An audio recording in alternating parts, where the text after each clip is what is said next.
اهلا وسهلا بكل حبايبي طلاب ثالثه ثانوي. معاكم دكتور بشوي رؤوف مدرس الجغرافيا. احنا النهارده مع بعض هنبدا مراجعه ليالي الامتحان. هنبدا النهارده اول حلقه من حلقات ليالي الامتحان. احنا هنعمل جدول كده حلو مع بعض. نبدا كل يوم هناخد حصتين مع بعض. هنزل حصه كلها شرح، طبعا شرح بالنظام الجديد، والحصه الثانيه هتبقى كلها حل، بحيث يبقى فيه فرصه كبيره لحل كميه كبيره مع بعض. يلا مع بعض كده نشوف الجدول بتاعنا. اليوم الاول اللي هو الثلاث 20/6 هنبدأ مع بعض هنشرح الدرس التمهيدي والوحدة الأولى.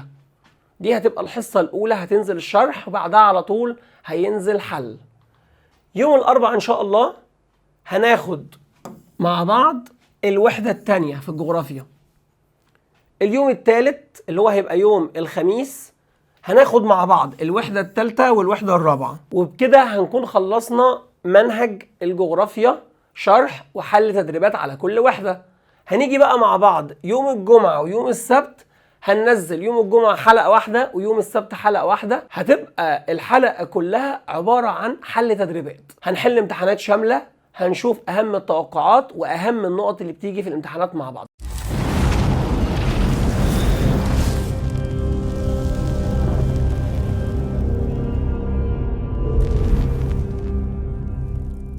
هنبدأ بقى مع بعض الدرس التمهيدي في الجغرافيا. هو عايز يعرفنا الجغرافيا السياسية دي اتعملت ليه؟ ايه السبب اللي خلى العلماء يعملوا جغرافيا سياسية؟ أول حاجة هيبدأ يقول لك ايه؟ يقول لك هم لاحظوا ملاحظة غريبة قوي. لاحظوا ان الخريطة، يعني مثلا دي خريطة سنة 90 1990 ودي خريطة دلوقتي. لاحظوا ان الخريطة بيحصل فيها تغيرات مستمرة. يعني ايه يا مستر تغيرات مستمرة؟ يعني لقينا ان الخريطة مش ثابتة، كل شوية يحصل تغيرات، كل شوية يحصل تغيرات. تقول لي ازاي يا مستر؟ يقول لك بص، اول حاجة لاحظوا ان في دول بتندمج مع بعض وفي دول بتنقسم. يعني ايه دول بتندمج مع بعض ودول بتنقسم؟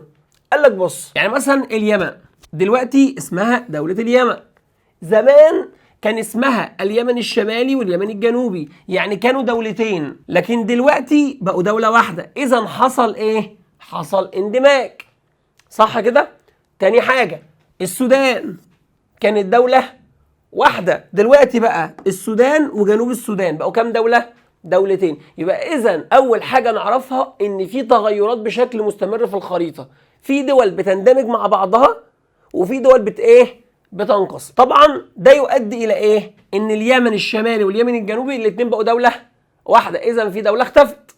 وهنا السودان كانت دوله واحده، بقى السودان وجنوب السودان، يبقى اذا بقوا كام دوله؟ دولتين. ففي دول بتختفي ودول بتظهر. تعالوا مع بعض نشوف بعد كده تاني تغير بيحصل في الخريطه، ان حتى القوى العالميه بنلاحظ فيها تغيير برضو. في قوة بتختفي وقوة تانية بتظهر. خدوا بالكم بقى عشان الحته الجايه دي بتيجي في الامتحانات كتير جدا. اللي حصل في نهايه القرن العشرين، حصل صراع كبير جدا بين دولتين كبار جدا، دوله اسمها الاتحاد السوفيتي ودوله تانية اسمها الولايات المتحده الامريكيه.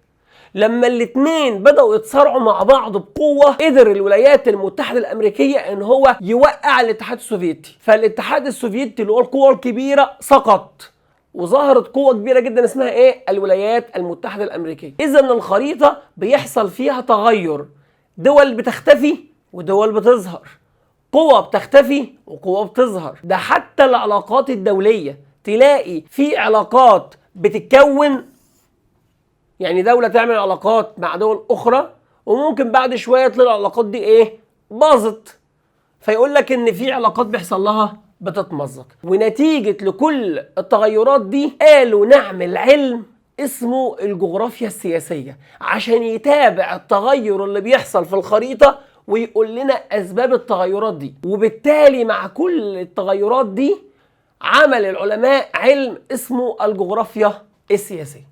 تعالوا مع بعض نشوف يعني ايه جغرافيا سياسية. قال لك ان الجغرافيا السياسية هي فرع من فروع الجغرافيا البشرية. طبعا احنا عارفين ان احنا عندنا الجغرافيا نوعين، في جغرافيا طبيعية بتدرس الظواهر الطبيعية، تدرس جبل، تدرس هضبة، تدرس نهر وهكذا، وفي جغرافيا تانية اسمها جغرافيا بشريه. الجغرافيا البشريه بتدرس ايه؟ تدرس الحاجات البشريه. فقال لك ان الجغرافيا السياسيه هي فرع من فروع الجغرافيا البشريه. تدرس ايه بقى يا مستر؟ بتدرس المقومات الجغرافيه للدوله.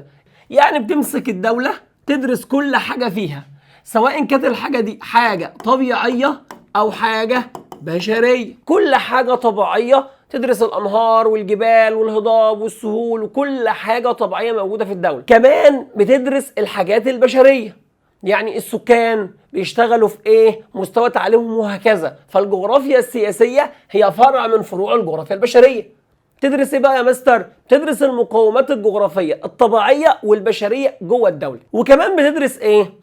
قال لك بتدرس التنظيم الداخلي، التنظيم السياسي بتاع الدوله، وفي درس كامل بيتكلم عن الموضوع ده. قال لك كمان ان هي بتشوف تاثير كل الكلام ده، المقومات الجغرافيه والمقومات البشريه وتنظيم الدوله، في حاجتين. اول حاجه في قوتها السياسيه وفي علاقتها الدوليه. يعني ايه؟ كل ما يكون الدوله قويه ده هيخليها تقدر تعمل علاقات ايه؟ دوليه. طب يجي واحد يقول لي هو يا مستر الجغرافيا السياسيه بتستفيد من باقي العلوم؟ اقول لك طبعا الجغرافيا السياسيه بتستفيد من علوم كتير جدا، منها علم الجغرافيا. ليه بقى يا مستر؟ بصوا كده معايا، انا لسه قايل ان الجغرافيا السياسيه بتجيب معلومات كتير جدا عن الدوله، سواء كان المعلومات دي طبيعيه او معلومات ايه؟ بشريه. فبالتالي الجغرافيا السياسيه محتاجه معلومات كتير جدا عن الدوله، فبتستعين بباقي فروع الجغرافيا. رقم 2 هي اسمها جغرافيا سياسيه. فجغرافيا سياسيه يبقى اكيد هتستفيد من علم الايه؟ السياسه. بتستفيد كمان من علم التاريخ، لان التاريخ بيديلها ايه اللي حصل في المناطق المختلفه، فبتستفيد من علم التاريخ في معرفة الأحداث التاريخية وتطور اللي بيحصل في الدول. إذن الجغرافيا السياسية هي فرع من فروع الجغرافيا البشرية، بتدرس الدولة بالتفصيل، كل حاجة طبيعية وكل حاجة بشرية. كمان بتعرف التنظيم الداخلي الخاص بالدولة وتأثير كل الكلام ده على قوتها وعلاقتها الدولية. عرفنا كمان إن الجغرافيا السياسية لها علاقة بباقي فروع علم الجغرافيا عشان خاطر تاخد منه معلومات كتير. بتستفيد كمان من علم التاريخ عشان تعرف تطور الأحداث في أي منطقة.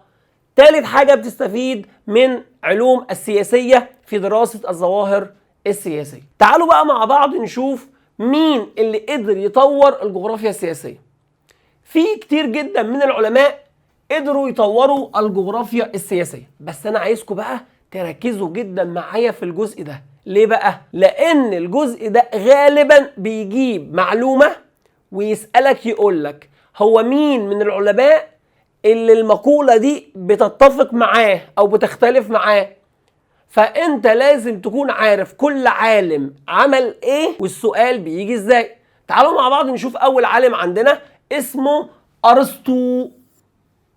ركزوا بقى معايا لأن هو هيجيب لنا عالم من قبل الميلاد اللي هو أرسطو، وهيجيب لنا عالم مسلم مشهور اللي هو ابن خلدون، وهيجيب لنا واحد حديث اسمه فريدريك راتزل، وهيختم العلماء بواحد اسمه رودليف كلين اللي هو طلع لنا علم اسمه الجيوبوليتيك. تعالوا مع بعض نشوف أرسطو. هو اسمه أرسطو، فعمل كتاب اسمه السياسة. عمل كتاب اسمه السياسة وقعد مع نفسه كده وقال ايه؟ يا ترى لو انا عايز دولة تكون مثالية مفيش زيها، يا ترى ايه الحاجات اللي موجودة في الدولة عشان اقول عليها دولة مثالية؟ قال ان الدولة يكون عندها 5 حاجات. اول حاجة يكون عندها سكان. تاني حاجة يكون عندها موارد. يعني ايه مصر عندها موارد؟ يعني مثلا مصر ايه الموارد اللي فيها؟ نهر النيل، التربة الخصبة، البحر الأحمر، البحر المتوسط. كمان يكون ليها عاصمة، ويكون ليها جيش، ويكون الدولة ليها حدود. يبقى أرسطو قال إن الدولة المثالية يكون فيها ال5 حاجات دول: عدد السكان، موارد، عاصمة، وجيش، وحدود. بعد كده قال إيه؟ بس أهم حاجة في ال5 حاجات دول أول حاجتين: عدد السكان والموارد الاقتصادية. خد بالكم بقى عشان بيجي سؤال مشهور جدا في الجزء ده، يقول لك مثلا دولة عدد السكان تناسب مع امكانياتها الاقتصاديه، اذا الدوله دي قويه وفقا لراي مين؟ تقول له وفقا لراي ارسطو. يقول لك في سؤال تاني اي دوله من الدول ويقول لك عندها جيش قوي وينطبق ذلك مع، تقول له ارسطو. يبقى اي سؤال كلمك عن السكان، كلمك عن الموارد، كلمك عن العاصمه، كلمك عن الجيش، عن الحدود، هو مين؟ ارسطو. ثالث حاجه قالها ارسطو، وخد بالكم لانها مشهوره جدا في الامتحانات، يقول لك ان هو اتكلم عن الحدود السياسيه المحصنه. يعني ايه يا مستر الحدود السياسيه المحصنه؟ يعني اي دوله الحدود بتاعتها تكون مؤمنه تامين كامل. هو اتكلم عن الجزئيه دي، واتكلم كمان عن موقع الدوله الجغرافي وتاثير المناخ على الدوله. هنا السؤال يقول لك ايه؟ يقول لك مثلا شمال روسيا الجو بارد جدا، فهذا يجعل السكان في تلك المناطق مواردهم الاقتصاديه قليله. مين اللي اتكلم عن القصه دي؟ تقول له ارسطو. اي حاجه مناخ، حدود، كلمك عن السكان او الموارد او الجيش او العاصمه، يبقى بيتكلم عن مين؟ عن ارسطو. تاني عالم اسمه عبد الرحمن ابن خلدون. خدوا بالكم بقى، عبد الرحمن ابن خلدون اشهر مفكر مسلم اتكلم في الجغرافيا السياسيه. ممكن يجي لك سؤال يقول لك كان للمسلمين دور مؤثر في الجغرافيا السياسيه من خلال مين؟ ويديك اختيارات، يبقى الاجابه هتكون مين؟ عبد الرحمن ابن خلدون.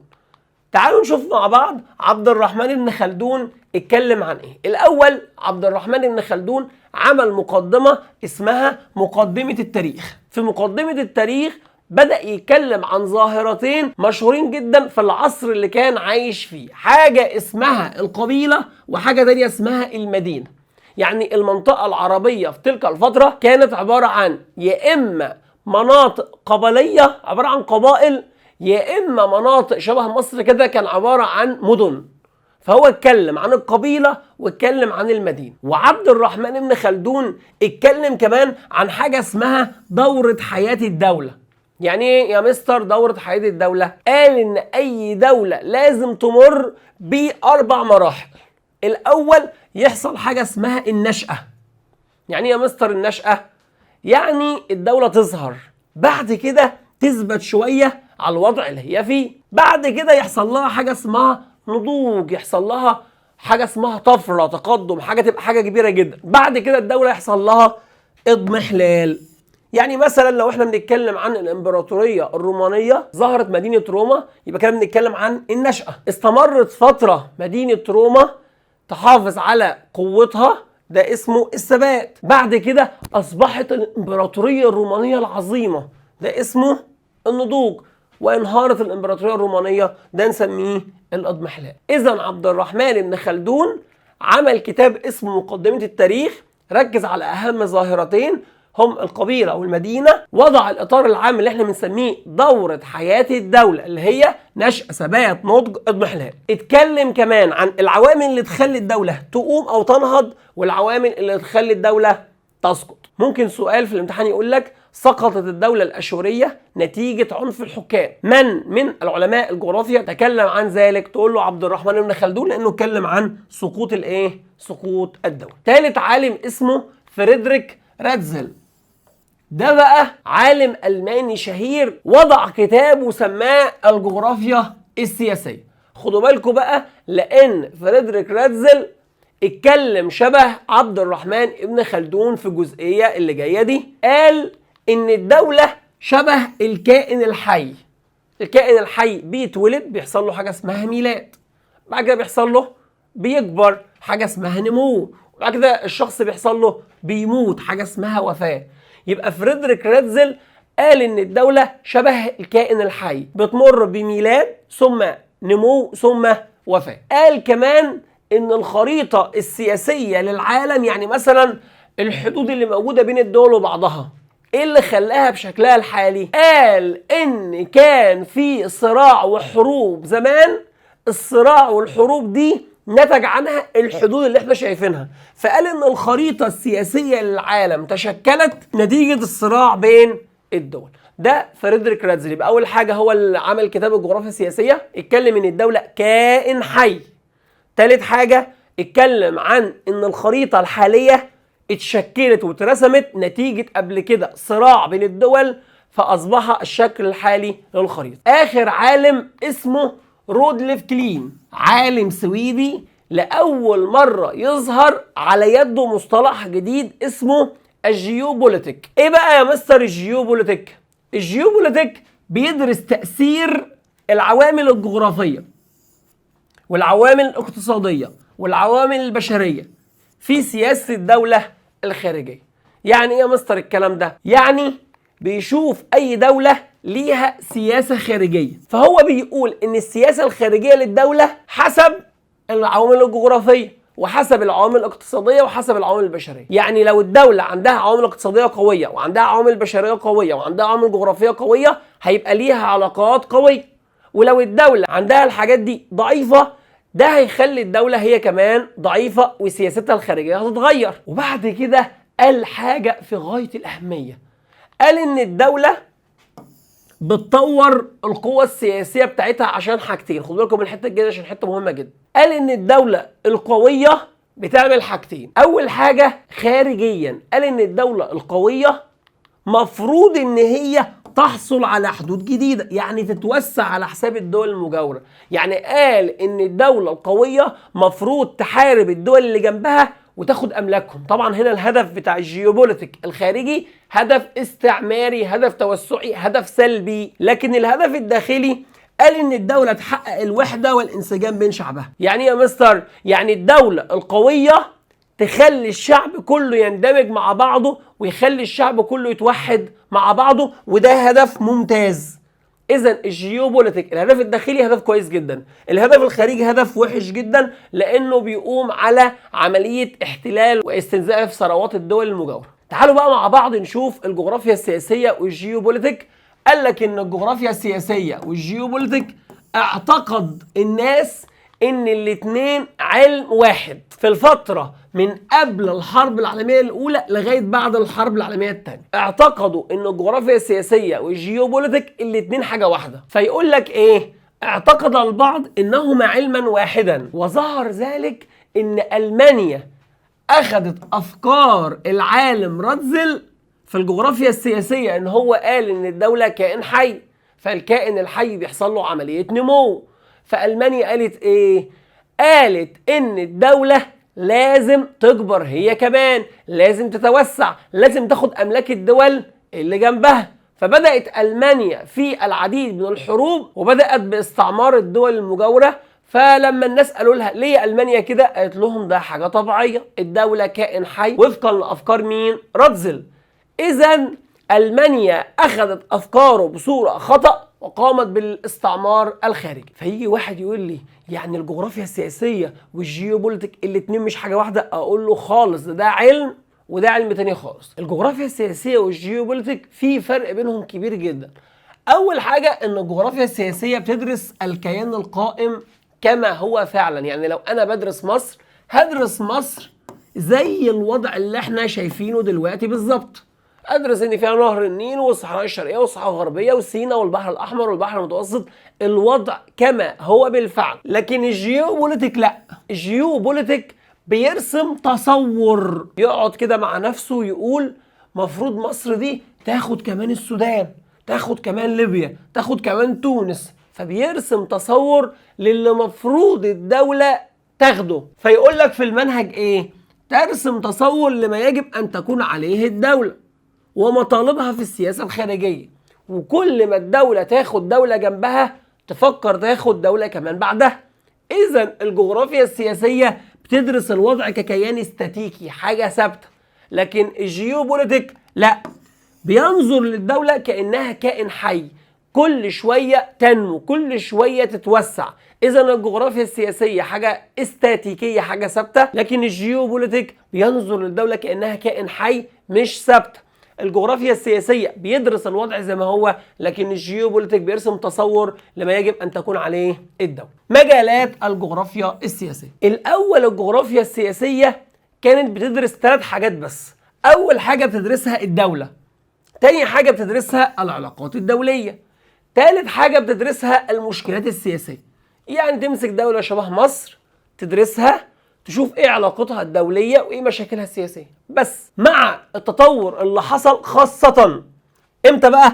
اواخر القرن العشرين. القرن العشرين يعني 1900، اواخر يعني من 1900 حاجه و90 بدا العلماء يدخلوا مجالات جديده للجغرافيا السياسيه، اللي هي ايه بقى؟ اول حاجه التحليل السياسي للقوه، وحاجه كمان النظام العالمي الجديد وما ينتج عنه من تغيرات. يبقى اذا الجغرافيا السياسيه بتدرس 3 حاجات: الدوله، علاقتها الدوليه، ومشاكلها السياسيه. مع التطور اللي حصل في الزمن بدا يدرس كمان التحليل السياسي للقوه والنظام العالمي الجديد. تعالوا مع بعض نشوف الجغرافيا بتدرس ايه. اول حاجه بتدرسها الدوله. بتدرس ايه بقى يا مستر في الدوله؟ كل حاجه في الدوله هنعرفها بطريقه سهله جدا. اول حاجه بتعرفها في الدوله الخصائص الطبيعيه. يعني ايه يا مستر الخصائص الطبيعيه؟ يعني تدرس مثلا الموقع، المساحه، تضاريس، مناخ الدوله، الموارد الطبيعيه في الدوله. تاني حاجه تدرسها الخصائص البشريه. يعني ايه خصائص بشريه؟ يعني تدرس السكان وايه الانشطه اللي هم بيشتغلوا فيها. تالت حاجه الجغرافيا السياسيه تقدر تقول على اي دوله هي قويه ولا ضعيفه ازاي؟ حسب الخصائص الطبيعيه اللي فيها وحسب الخصائص البشريه. يعني مثلا دوله موقعها ممتاز، مساحتها مناسبه، تضاريسها ما بتعوقش بين السكان وبعضهم، السكان عندهم درجه كبيره جدا من التعليم، السكان بيشتغلوا في انشطه اقتصاديه متطوره، تقول ان الدوله دي قويه. لكن لو الكلام ده كله بالعكس هتقول ان الدوله ديت ضعيفه. كمان الجغرافيا السياسيه بتدرس السياسه العامه للدوله وعلاقاتها الخارجيه. اي دوله تشوف علاقتها كويسه بمين وعلاقتها سيئه بمين. تاني نقطه التحليل السياسي للقوه. التحليل السياسي للقوه ببساطه خالص، لو احنا دلوقتي بنتكلم عن اكبر قوتين في العالم، اكيد الولايات وروسيا، فالولايات وروسيا الاثنين على طول داخلين في مصادمات، صح كده؟ فالتحليل السياسي للقوى بيعمل ايه؟ بيمسك القوى المتنافسه ويشوف ايه الحاجات الجغرافيه اللي عند ده وايه الحاجات الجغرافيه اللي عند ده. يقول لك ده مساحته كذا وده مساحته كذا، ده عدد سكانه كذا وده عدد سكانه كذا، ده موارده كذا وده موارده كذا. يبقى اسمه التحليل السياسي للقوى. او مثلا حاجه زي البترول اللي موجود في منطقه الشرق الاوسط، يقول لك ان في القوه كذا والقوه كذا بيتنافسوا عليه، ده عنده حاجات قد كده وده عنده حاجات قد كده. ده اسمه التحليل السياسي للقوة. لو جاب لي في الامتحان سؤال اتكلم عن النشاط بتاع السكان، اتكلم عن الموارد الطبيعية اللي موجودة في الدولة، اتكلم عن علاقة الدولة بأي دولة تانية، يقول لك الجغرافيا السياسية بتدرسه من خلال دراسة ايه؟ تقول له دراسة الدولة. كلمك عن قوتين بيتنافسوا مع بعض، قوتين بيتصارعوا مع بعض، يبقى التحليل السياسي للقوة. ثالث نقطة النظام العالمي الجديد وما ينتج عنه من تغيرات. خدوا بالكم بقى، لان النقطه دي من اكتر النقط اللي بتيجي في امتحانات ثانويه عامه. النظام العالمي الجديد وما ينتج عنه من تغيرات. لاحظوا ان بعد ما الولايات المتحده الامريكيه اسقطت الاتحاد السوفيتي، العالم بقى ماشي في نظام اسمه النظام الرأسمالي. النظام الرأسمالي ده قايم على المصلحه الذاتيه، فبقت الدول الكبرى، الدول الكبيره بتحاول تاخد وتحتل وتنهب دول الناميه اللي هي دول العالم الثالث. فالمجال ده يتميز بالشموليه، بيدرس جواه حاجات كتير جدا. خدوا بالكم بقى، اي حاجه هقولها دلوقتي وجالك في الامتحان سالك عنها تقول له النظام العالمي الجديد. بيدرس ايه بقى؟ اول حاجه التكتلات الاقتصاديه. اي تكتل موجود سواء كان اقتصادي او سياسي يقول لك ده تبع ايه؟ النظام العالمي الجديد. يقول لك الاتحاد الاوروبي، يكلمك مثلا عن منظمه التجاره العالميه. اي تكتل سياسي او اقتصادي يبقى النظام العالمي الجديد. يدرس المنظمات الدوليه شبه الامم المتحده، والمنظمات الاقليميه شبه جامعه الدول العربيه. هو ايه الفرق الاول بين الاثنين؟ منظمه اقليميه بيبقى في حاجه مشتركه بين الدول الاعضاء، يعني المؤتمر الاسلامي اكيد كل الدول اللي هتخش دول اسلاميه. جامعه الدول العربيه كل الدول اللي هتخش الجامعه دي دول عربيه. لكن منظمات دوليه شبه عدم الانحياز والامم المتحده، دول كتير جدا في العالم بتشترك فيها. بعد كده بيدرس كمان الأحلاف العسكرية شبه حلف شمال الأطلنطي اللي هو الناتو. وبيدرس لما منطقة بتتعرض للاحتلال ايه الآثار على التدخلات العسكرية. كمان بيتكلم عن قضايا الأمن المائي والغذائي والطاقة، يعني يتكلم عن أي دولة المفروض إن هي تأمن نفسها دلوقتي والأجيال اللي جاية في المية قد إيه وفي الأكل وكمان في الطاقة. النظام العالمي الجديد اتكلم عن ظاهرة العولمة. يعني ايه بقى العولمة؟ العولمة يعني الدول الكبيرة الرأسمالية شبه الولايات المتحدة الأمريكية بتفرض سيطرتها على كل العالم سواء كان اقتصادي أو اجتماعي. يعني ايه؟ اقتصادي بتحاول تهيمن وتسيطر وتفرض اسلوبها الاقتصادي على العالم كله.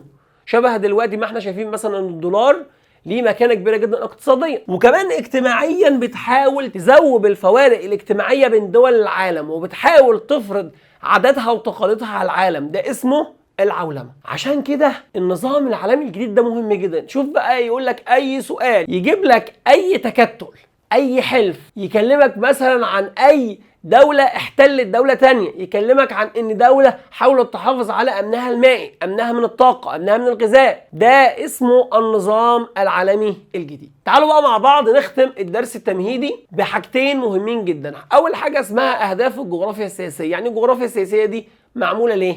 قال لك اول حاجة عشان تدرس الدولة زي ما قلنا من حيث ملامحها الطبيعية والبشرية. 2 تعرفني ايه اي دولة، ايه العناصر القوية اللي فيها وايه عناصر الضعف اللي فيها. 3 حاجة بتمسك التجمعات اللي موجودة في الكرة الأرضية، سواء التجمعات الإقليمية أو التجمعات العالمية أو التجمعات الاقتصادية أو التجمعات المختلفة، وتحللها.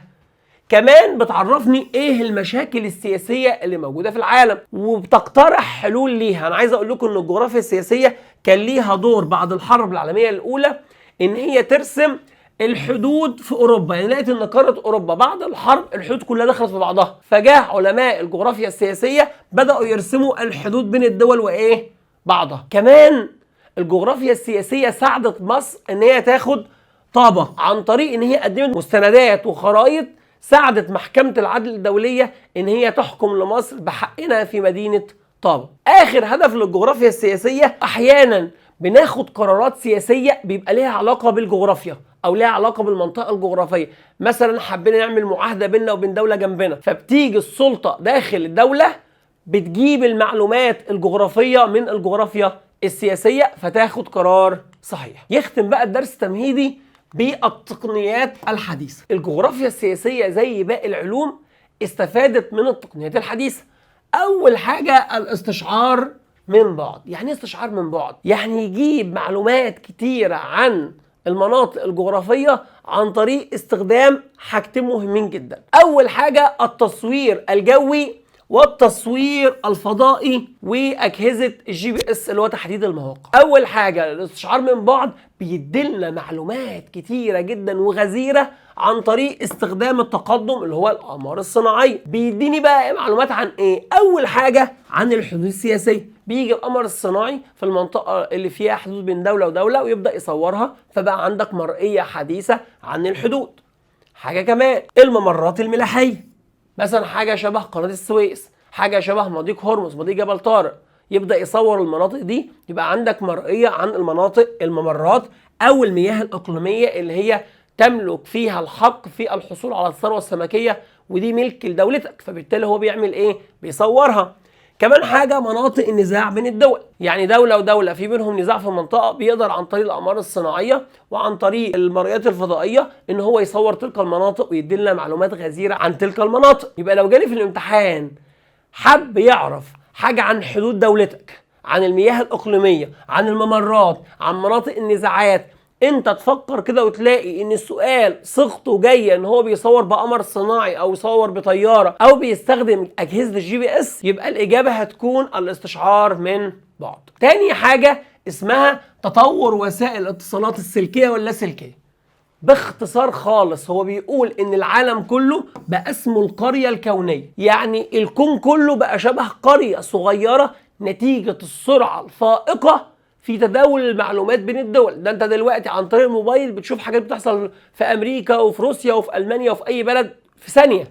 فاذا بقى في سرعه فائقه في تدفق المعلومات، والعالم بقى اسمه القريه الكونيه. اي سؤال يتكلم عن في سرعه في تداول المعلومات يبقى تطور وسائل الاتصالات السلكيه ولا سلكيه. ثالث حاجه اسمها نظم المعلومات الجغرافيه. نظم المعلومات الجغرافيه كنا اخدناها قبل كده، ان بيستخدموا اجهزة كمبيوتر ببرامج معينة بيسجلوا فيها كل حاجة هم عايزينها، بحيث ان انت لما تحتاج اي معلومة تقدر تجيبها من نظم المعلومات الجغرافية. خد بالك بنتكلم عن الاستشعار من بعد ده حاجة ونظم المعلومات ده حاجة تانية خالص. لو بيتكلم عن منطقة بيصورها، مناطق حدود، مياه إقليمية، مناطق نزاع، ده اسمه الاستشعار من بعد. لكن نظم المعلومات ده حاجة تانية، هو بيسجل على أجهزة الكمبيوتر معلومات غزيرة جدا بحيث إن هو لما بيحتاجها بيطلعها. فقال لك النظم المعلومات بيوفر لي بيانات ومعلومات رقمية. كمان بيعرفني استخدام الأرض، يعني الأراضي هما استخدموها في إيه. كمان بيديني معلومات وخرائط دقيقة جدا بيساعد متخذ القرار ان هو ياخد قرار صحيح اعتمادا على تلك البيانات التفصيلية. كده نكون خلصنا الدرس التمهيدي. تعالوا مع بعض ناخد الدرس الأول. الدرس الأول اسمه الدولة تعريفها وأنواعها. خدوا بالكم بقى ان الجغرافيا من أول الدرس ده معلومات شيقة جدا. تعالوا مع بعض نشوف الدرس بيتكلم عن ايه. أول حاجة هيتكلم فيها ان في حاجة اسمها الدولة وحاجة اسمها الأمة. هو هيحب يعرفنا ان في فرق كبير جدا بين الدولة وبين الأمة. تعالوا مع بعض نشوف ايه الفرق بين الاتنين. أول حاجة الدولة هي وحدة سياسية، زي دولة مصر كده، عبارة عن دولة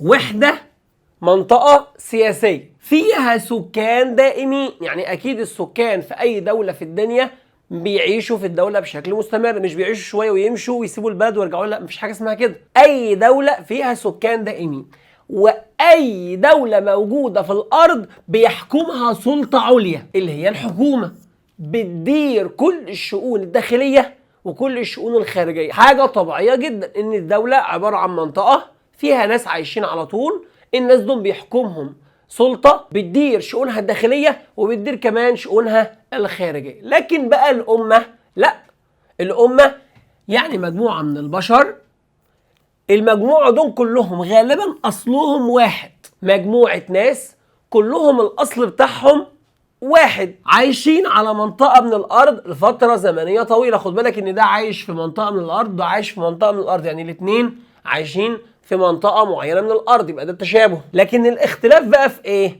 إن الأمة كلهم أصلهم واحد، وكمان في روابط مشتركة بين الأفراد، شبه الدين، شبه اللغة، شبه العادات والتقاليد، وشبه التراث والتاريخ المشترك. تلاقي إن أي أمة في العالم، مثلا الأمة العربية، تلاقي إن كلهم أصلهم واحد، بيتكلموا اللغة العربية، الدين الإسلامي هو السائد، وفي عادات وتقاليد مشتركة بين كل العرب. تعالوا كمان نشوف الدولة.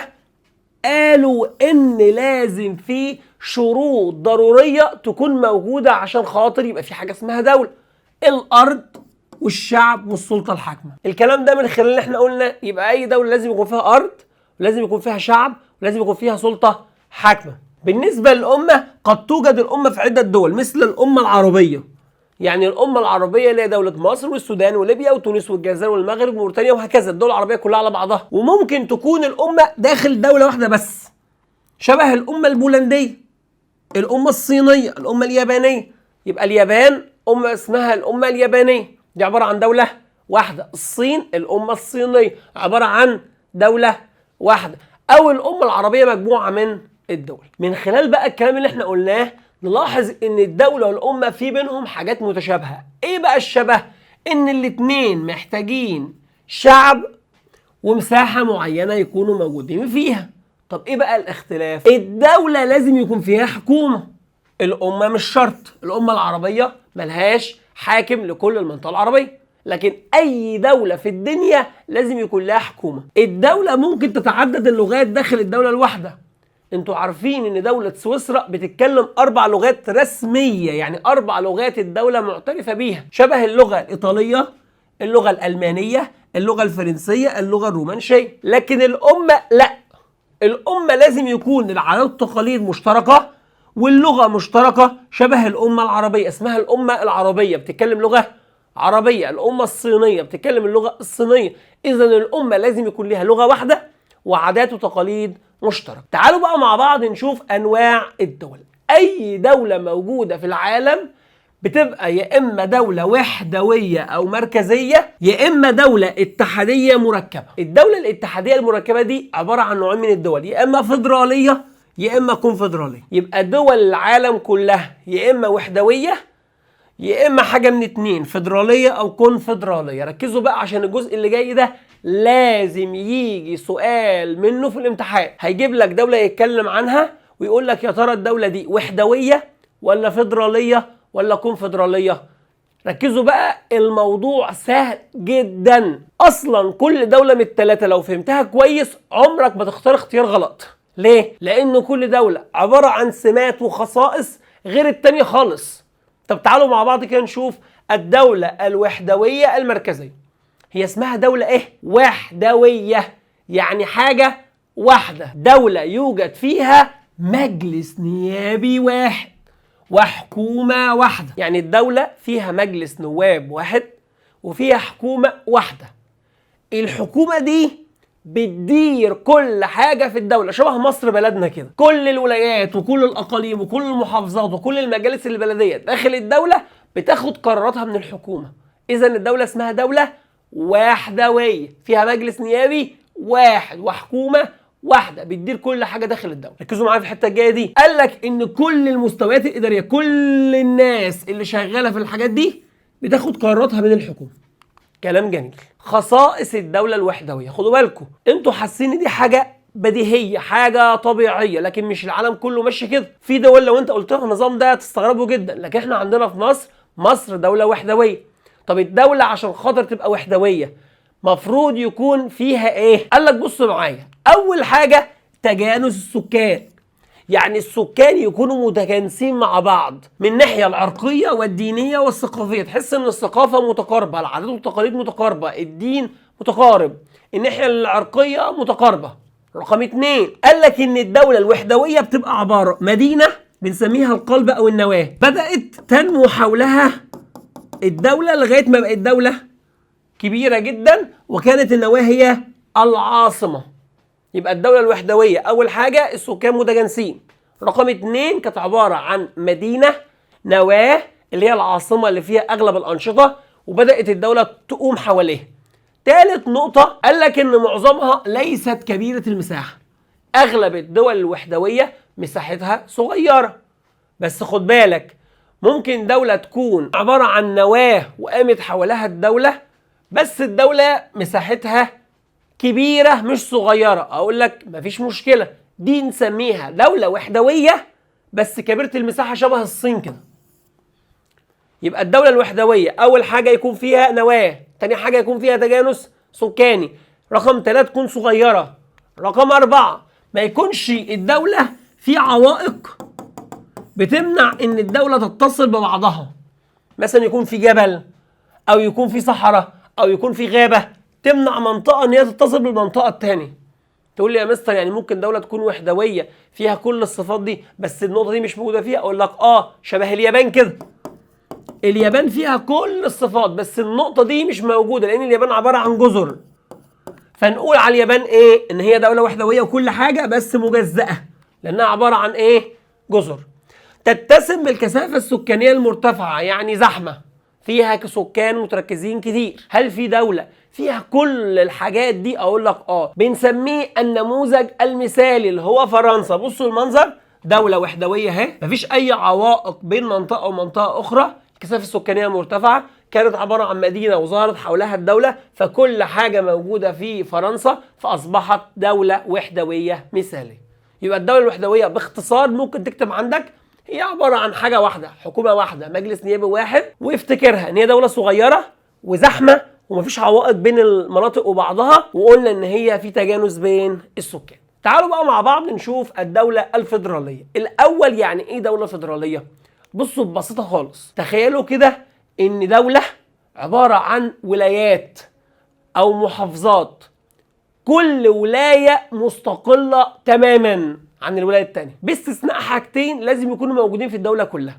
اول حاجة الجيش، لازم الدولة كلها يبقى لها جيش واحد. تاني حاجة الناحية المالية، يكون ليهم كلهم عملة واحدة وليهم سياسة مالية واحدة. يبقى احنا نقدر نقول ان كل ولاية مستقلة بذاتها باستثناء الحاجتين دول، دي اسمها الدولة الفيدرالية. يبقى الدولة الفيدرالية دولة بنقسمها لوحدات إدارية، ممكن نسميها ولايات، مقاطعات، محافظات، كل ولاية لها استقلال ذاتي ما عدا ايه يا مستر؟ ما عدا النواحي المالية والدفاع، دي بنسميها الامور السياديه. خصائص الدوله الفيدراليه، كل الولايات بيكون ليها دستور واحد. السلطه بقى متقسمه كده على 2، في كل ولايه او كل سلطه محليه بيكون ليهم الامور الحياتيه. يعني ايه يا مستر الامور الحياتيه؟ يعني مثلا لو احنا بنتكلم مثلا عن ولايه في الهند، تلاقي ان حاكم الولايه هو اللي بيوفر لهم الاكل، بيوفر لهم اللبس، بيعمل لهم مستشفيات، بيعمل لهم مدارس، بيعمل لهم طرق، كل حاجه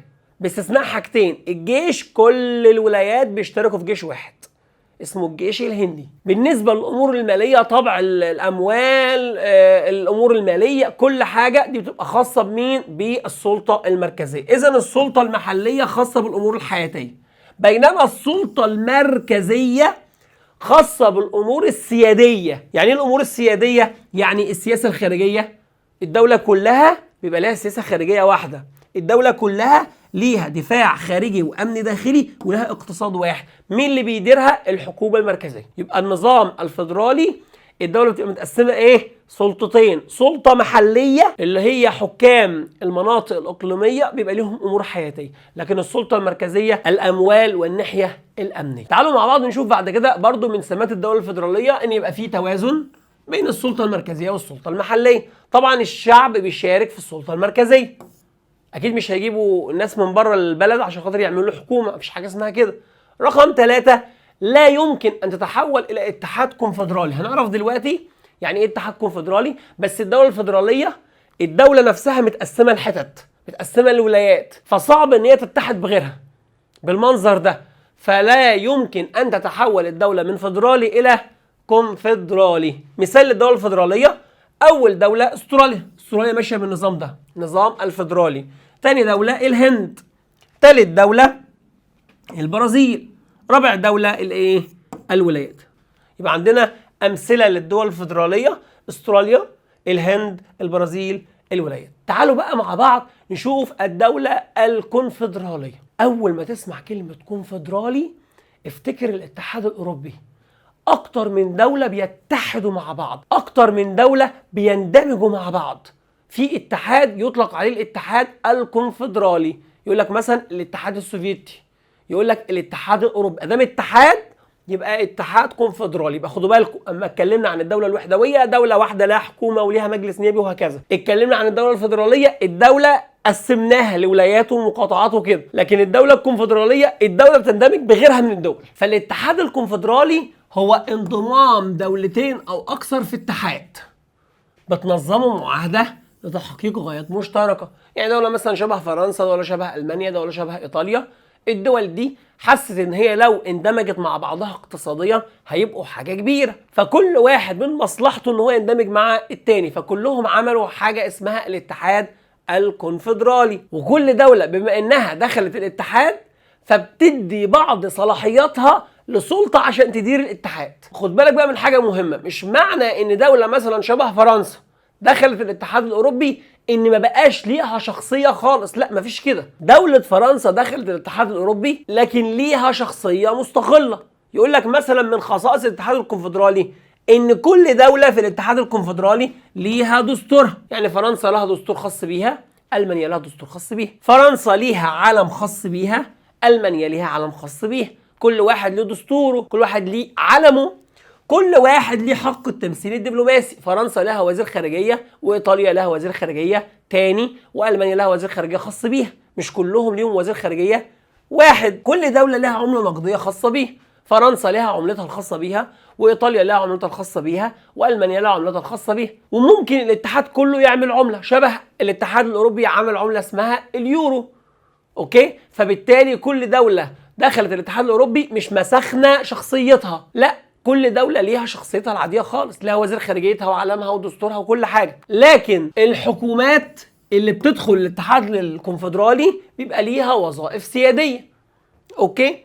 كمان من الممكن ان تتحول الدوله الكونفدراليه تتحول الى دوله فيدراليه، عكس الفيدرالي. الفيدرالي صغير ما يقدرش يبقى كونفدرالي، لكن الكونفدرالي ممكن يبقى فيدرالي. شبه مين؟ سويسرا. سويسرا كانت تبع الاتحاد الكونفدرالي، بقت دلوقتي دولة فيدرالية. خد بالكم بقى ان النوع ده في كتير ما بيحبش الاتحاد الكونفدرالي ده. ليه؟ لانه اكتر نوع فيه هشاشة، ضعيف. لان اي دولة في الاتحاد الكونفدرالي، اي دولة في الاتحاد الاوروبي تحب تمشي من الاتحاد مفيش حد يقدر يمنعها، فبالتالي هو أقل الأنواع شيوعا وأكثرها هشاشة، لأن من حق أي دولة إن هي تخرج من الاتحاد وتنفصل في أي وقت تشاء. ده بالنسبة للدولة الكونفدرالية شبه الاتحاد الأوروبي. تعالوا مع بعض نشوف عواصم الدول. العاصمة هي أهم مدينة داخل الدولة. العاصمة هي مدينة فيها كل حاجة مهمة. يقول لك إن العاصمة مدينة يستقر فيها الحكومة، ويستقر فيها الرئيس، ويستقل فيها الثلاث سلطات التشريعية والتنفيذية والقضائية. أي بلد في الدنيا العاصمة بتاعتها هي أهم مدينة داخل الدولة، فيها الرئيس، وفيها السلطة التشريعية مجلس النواب، وفيها السلطة التنفيذية الحكومة، وفيها السلطة القضائية كمان. إذا العاصمة مدينة مهمة جدا. مش بس كده، وكمان فيها المؤسسات الكبيرة والسفارات الخاصة بالدول الأخرى داخل العاصمة. سمات العاصمة. أول حاجة من سمات العاصمة مركز للحكم والإدارة. أكيد إن الدولة بتتحكم من العاصمة، فهي مسيطرة على كل أجزاء الدولة، فتلاقي إن كل القوى السياسية موجودة في العاصمة. رقم 2 مركز القوى والسلطة. الدولة أكتر مدينة قوية فيها هي العاصمة، ومن العاصمة بتسيطر وبتفرض هيمنتها على كل أجزاء الدولة. 3 حلقة الاتصال بين الدولة والعالم الخارجي. تلاقي أي دولة في العالم بتلاقي في العاصمة مطارات، وبتلاقي في العاصمة سفارات، فبالتالي بيبقى فرصة كبيرة جدا تتصل بالعالم الخارجي. كمان العاصمة مركز ثقافي للدولة. الدولة بتنشر ثقافتها من خلال العاصمة، وغالبا تلاقي ان اي وسيلة نقل واي طريق بيوصلك في النهاية الى العاصمة. فالعاصمة هي مركز الحكم، مركز القوة، مركز الإدارة، ملتقى المواصلات، المركز الثقافي داخل الدولة، وهو حلقة الاتصال بين الدولة والعالم الخارجي. إذا العاصمة دي أهم جزء داخل الدولة. عشان كده كل دولة بتختار العاصمة بمعيار معين. خدوا بالكم، لأن الجزء اللي جاي سواء كان العاصمة أو الجزء اللي بعده غاية في الأهمية، بيجي كتير جدا في الامتحان. خد بالك، أنا هشرح نموذج على عوامل الاختيار، وممكن هو في الامتحان يجيب لك حاجة مشابهة فأنت تعرفها بسهولة. تعالوا كده مع بعض نشوف أول عامل لاختيار العاصمة، العامل التاريخي. في دولة تقول لك بص، المدينة دي خلاص مدينة تاريخية، مدينة مهمة، خلاص احنا أخدنا إن ديت العاصمة وهي لها مركز ثقافي، وهي العاصمة بقالها قرون كتير وحاجة مهمة، فاحنا هنخليها العاصمة. ده اسمه العامل التاريخي، إن مدن ليها أهمية تاريخية كبيرة، شبه طبعا روما عاصمة إيطاليا، والقاهرة عاصمة مصر. لو احنا سألنا مصر العاصمة ليه القاهرة، يقول لك دي مدينة تاريخية بقالها قرون كتير جدا هي العاصمة، فخلاص اوكي احنا اخدنا ان هي دي العاصمة ومدينة ليها أهمية تاريخية فهي بقت العاصمة. لو احنا سألنا إيطاليا قلنا لها ليه روما العاصمة، تقول لك روما مدينة روما اللي أسست الإمبراطورية الرومانية، حاجة كبيرة جدا، خلاص ليها أهمية تاريخية. يبقى ده أول عامل اختاره من خلاله العاصمة. في واحد تاني يقول لك لا، أنا هختار العاصمة حسب حاجة اسمها سهولة الوصول، يعني تقدر توصل للعاصمة بسهولة. فمثلا في إسبانيا اختاروا العاصمة بتاعة إسبانيا مدينة مدريد. قال لك إن مدريد دي بسهولة توصل من أي مكان في إسبانيا لمدريد بسهولة، فبالتالي اختاروها هي العاصمة، سهولة الوصول من أي منطقة في إسبانيا لمدريد. رقم 2 حسب موقعها على نهر ملاحي. تعالوا مثلا مع بعض كده نشوف. عندنا مثلا ده نهر النيل اهو، اختاروا الخرطوم على نهر النيل، فاختارها على اساس ان هي على نهر ملاحي. مثلا موريتانيا اختاروا نواكشوط على المحيط الاطلنطي، قال ان ممكن اي حد عن طريق المحيط الاطلنطي يوصل لنواكشوط بسهوله، يبقى هو اختار كده حاجه اسمها سهوله الوصول. يبقى اول حاجه قلناها اسمها ايه؟ العامل التاريخي. خلاص المدينه دي لها مركز تاريخي وثقافي مهم. تاني حاجه سهله توصل لها. سهل اوصل لها ازاي يا مستر؟ قال لك مثلا مدريد عاصمه اسبانيا، توصل من اي منطقه في اسبانيا لمدريد بسهوله. تاني حاجه الخرطوم على نهر النيل عشان توصل لها بسهوله. نواكشوط على المحيط الاطلنطي عشان اي حد يوصل لها برضه بسهوله. في دوله بقى تانية تقول لك لا، انا ما احبش حته الوصول دي خالص، انا عايزه العاصمه بتاعتي تكون في الداخل جوه البلد، تكون متامنه. بص تركيا العاصمه بتاعتها كانت اسطنبول، قالت لا انا مش عايزه الحدود يبقى العاصمه على الحدود، انا عايزها جوه، بحيث ان العدو لما يجي يحاول يحتلني يبقى قدامي فرصه ان انا امن نفسي، اسمها الحمايه والدفاع. فنقلت العاصمه من اسطنبول خلتها مدينه انقره الداخليه. هم ما يفرقش معاهم قصه الوصول، هو الهدف الاساسي بتاعه ان هو يامن نفسه.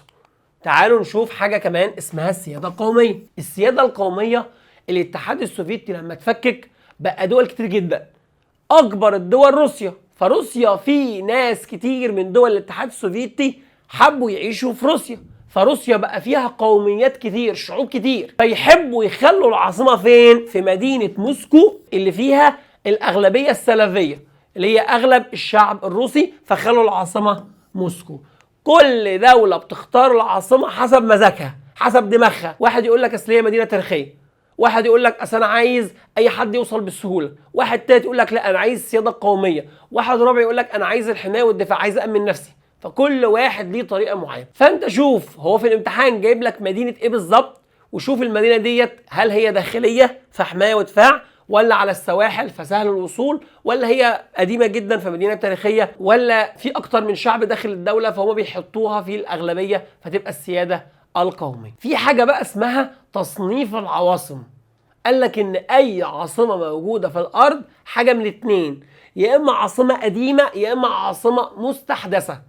عاصمه قديمه خلاص احنا عارفينها بقى لها قرون كتير، هي العاصمه، شبه القاهره، روما، لندن، باريس، كلها عواصم قديمه. لكن عواصم مستحدثه يعني لسه جديده، لسه مغيرينها من مكان لمكان تاني.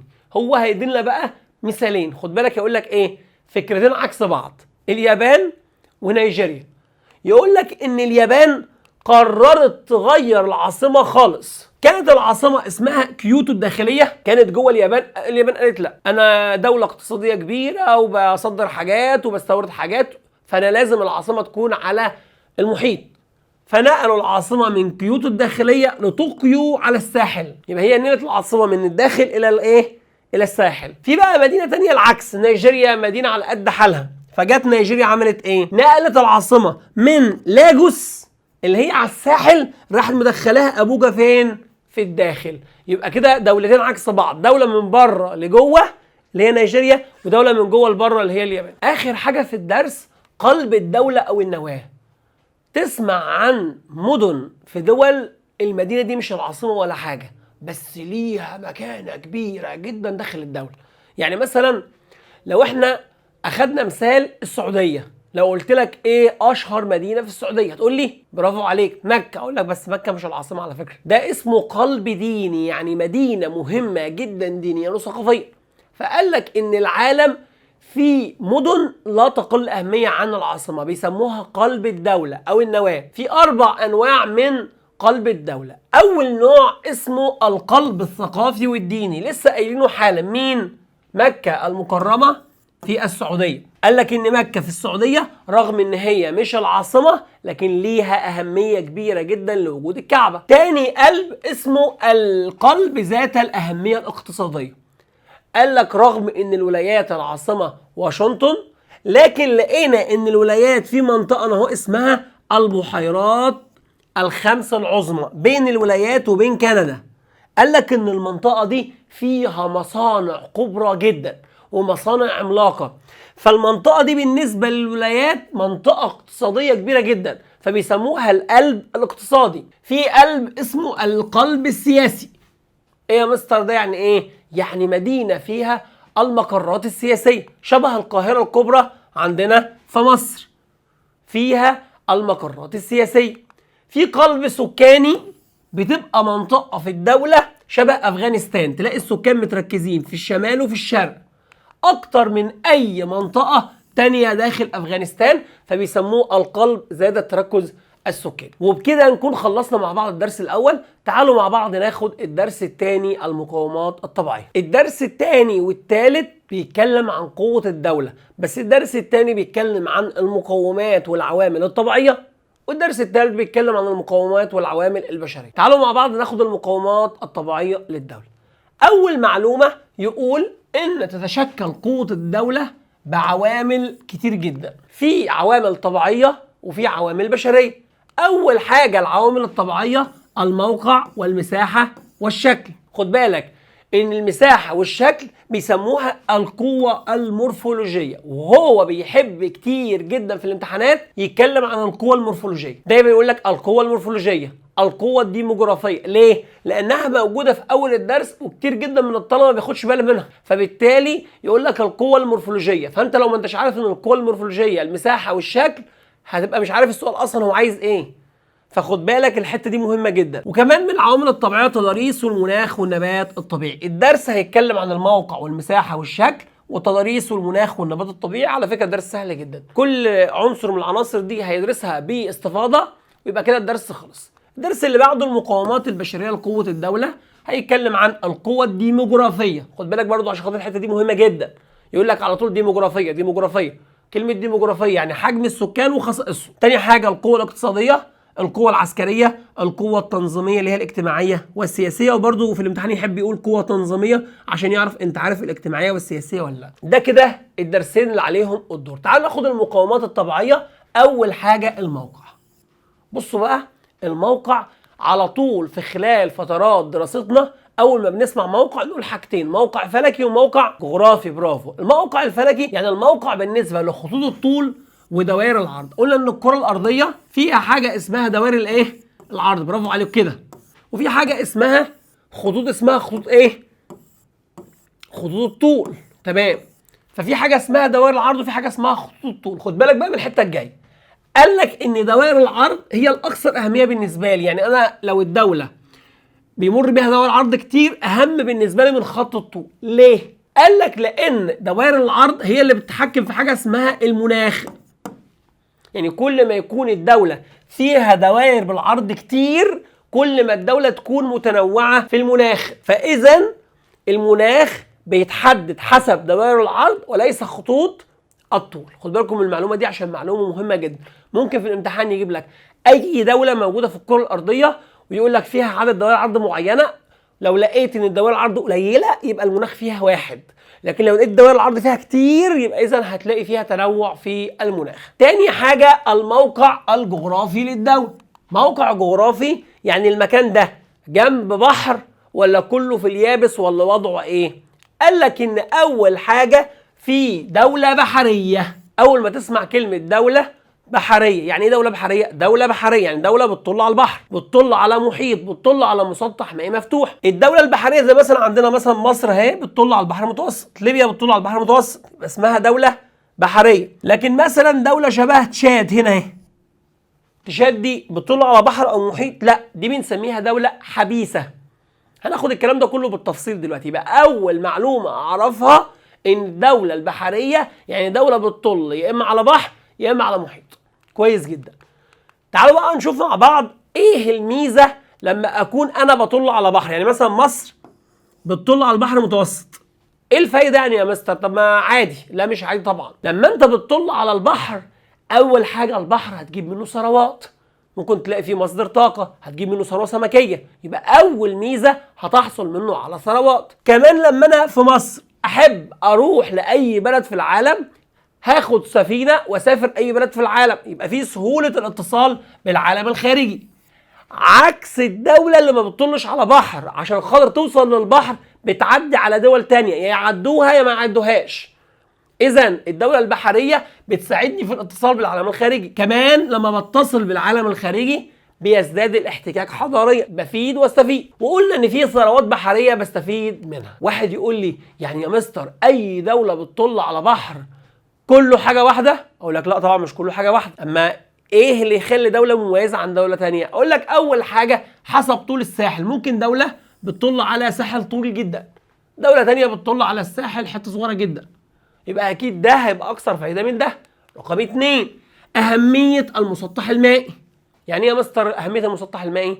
يعني مثلا ممكن دولة بتطل على البحر المتوسط، واو بحر فظيع، بحر كبير، بحر مهم. بعد ما تعدي البحر المتوسط بتلاقي القارة الأوروبية، بحر في منتهى الجمال، بحر في منتهى الأهمية، غير خالص لما تكون دولة بتطل على بحر مغمور، بحر مش معروف. يبقى إذا أهمية المسطح المائي ليه دور كبير. تالت حاجة الظهير الساحلي. يعني مثلا لو دولة بتطل على بحر وبعد كده في جبل، يبقى كده خلاص، كده الدنيا باظت خالص. دولة تانية بتطل على بحر والمنطقه دي كلها مناطق صناعيه، يبقى الظهير الساحلي مهم جدا وليه اهميه كبيره جدا. هل كل الدول بتطل على البحار زي بعض؟ قال لك لا، في دول بتطل بوجهه واحده. يعني مثلا عندك دوله سوريا اهي ما بتطلش غير على البحر المتوسط بس، يبقى بوجهه بحريه واحده. عندك مثلا دوله شبه شيلي ما بتطلش غير على المحيط الهادي بوجهه واحده، يعني بيبص بوجهه واحده. في دول تانية لا، بتطل بايه؟ بوجهتين. مصر بتطل على البحر الاحمر وبتطل على البحر المتوسط. عندك السعوديه بتطل على البحر الاحمر وبتطل على الخليج، يبقى بيطل على كام بحر؟ 2، يبقى ليه وجهتين.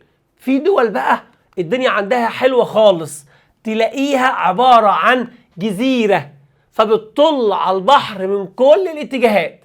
عندك بريطانيا عباره عن جزيره، البحر من كل حته. عندك اليابان، اي جزيره دوله تطل على البحر من كل الجهات. عكس الدوله البحريه الدوله الحبيسه. خدوا بالكم بقى عشان الحته دي كتير جدا من الطلبه بتغلط فيها، مش عارف ليه، يعني موضوع سهل جدا. دوله حبيسه يعني ايه؟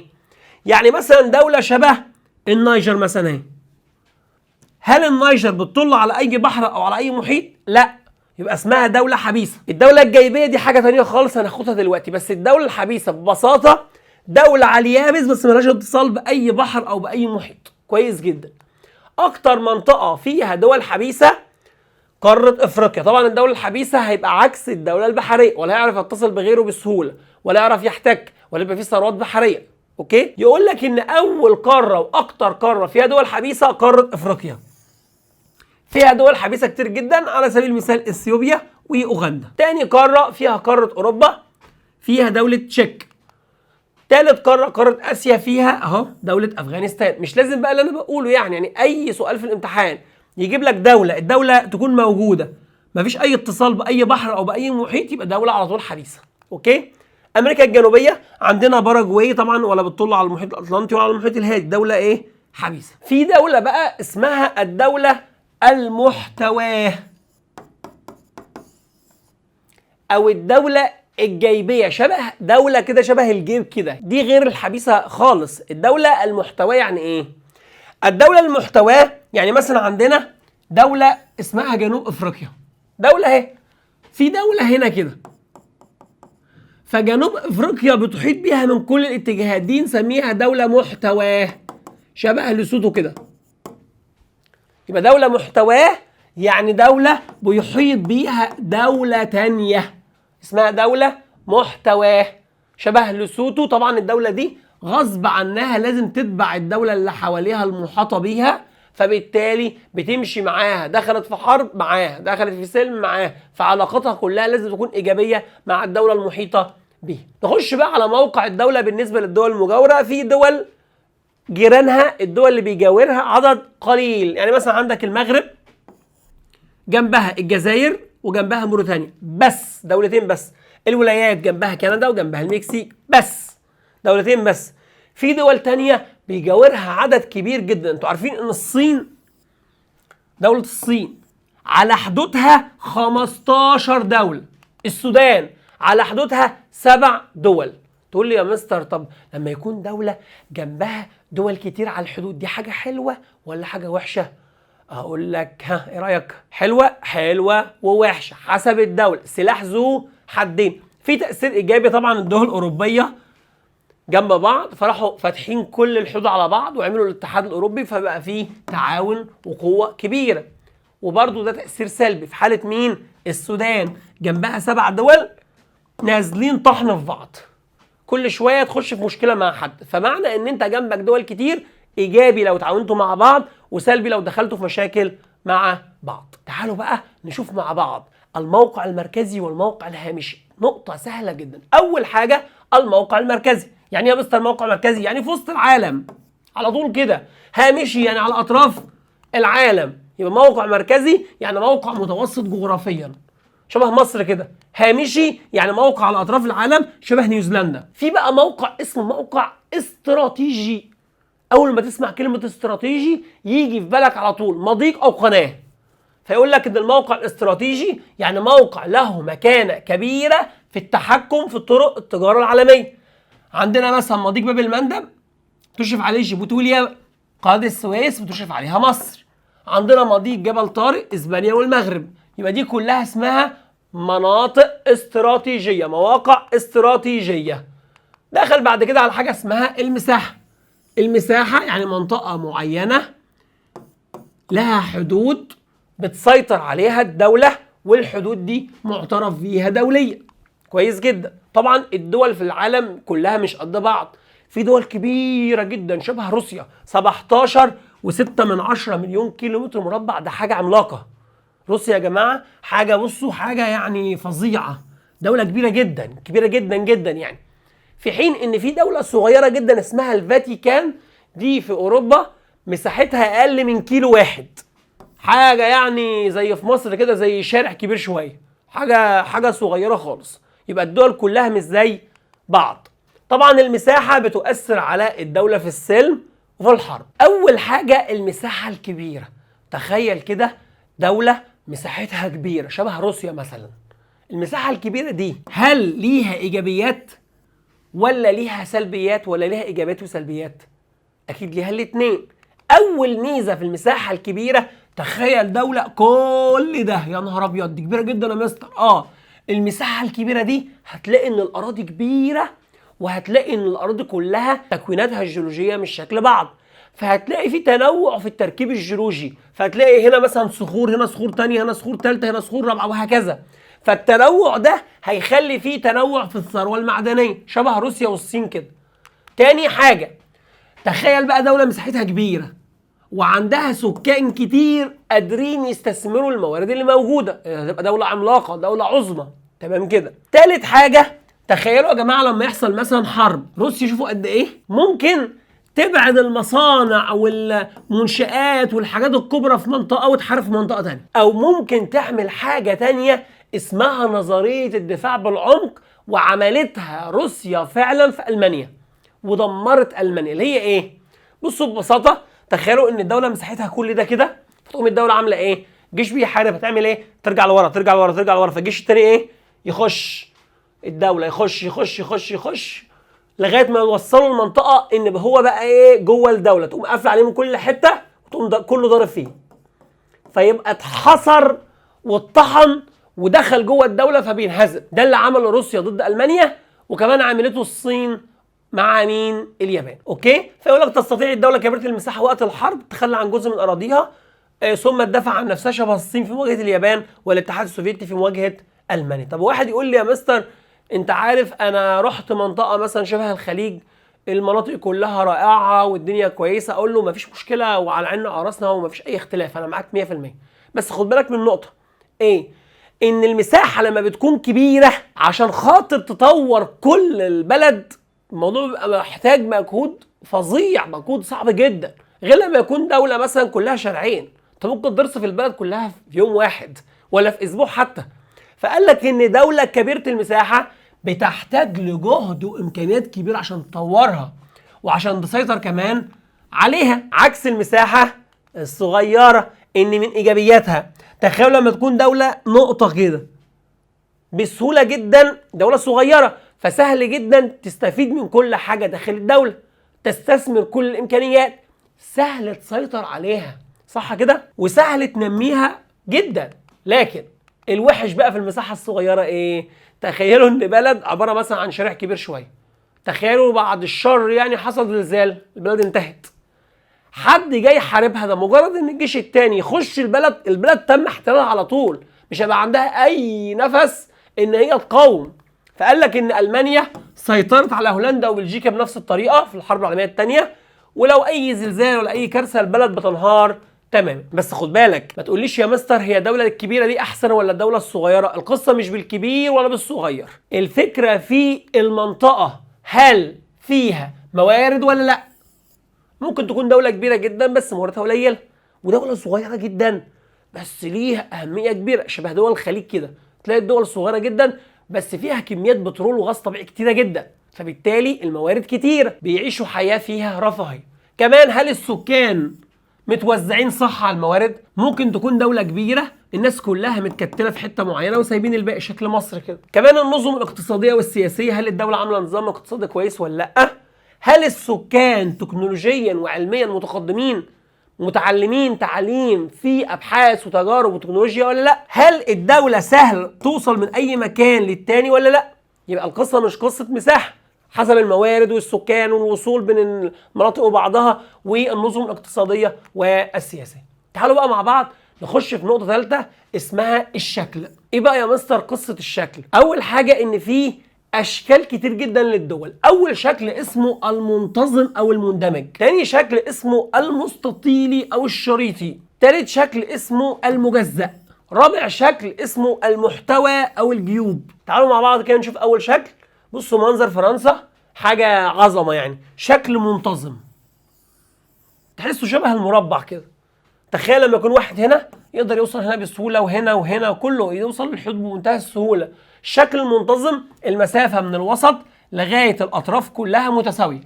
اوكي، شبه طبعا فرنسا ومصر وبلجيكا. ميزه الشكل المندمج، اول حاجه ان الحكومه في الشكل المندمج ده هتقدر تسيطر على الدوله كويس جدا، وهيبقى عندها حسن اداره داخليه كويس جدا، وهيبقى فرصه الاحتكاك على الحدود قليل جدا، لان المسافه من العاصمه لغايه الحدود هتبقى مسافه مش كبيره، هيخلي الجيش يقدر يتحرك بسهوله داخل الدوله. يعني الشكل المندمج ده احسن شكل، شبه المربع، الدوله بتسيطر كويس، بتوصل للحدود بسرعه، تقدر تسيطر على كل الاجزاء كويس جدا، والجيش بيتحرك بمنتهى السهوله. عندنا بقى شكل اسمه مندمج بس ذو بروز. يعني يا مستر الكلام ده؟ بصوا كده المنظر ده، شايفين مثلا افغانستان، بصوا شكل مندمج زي الفل اهو، بس بصوا تقوم طالع منها حته بارزه. تلاقي مثلا الكونغو منطقه مندمجه زي الفل اهي، بس تلاقي منطقه بارزه، يبقى اسمه مندمج ذو بروز شبه الكونغو وافغانستان. في شكل بقى اسمه الشكل المستطيلي، او ساعات بيسموه النحيل. يعني يا مستر عامل كده، بصوا تلاقي ان الطول ده اهو 6 امثال العرض.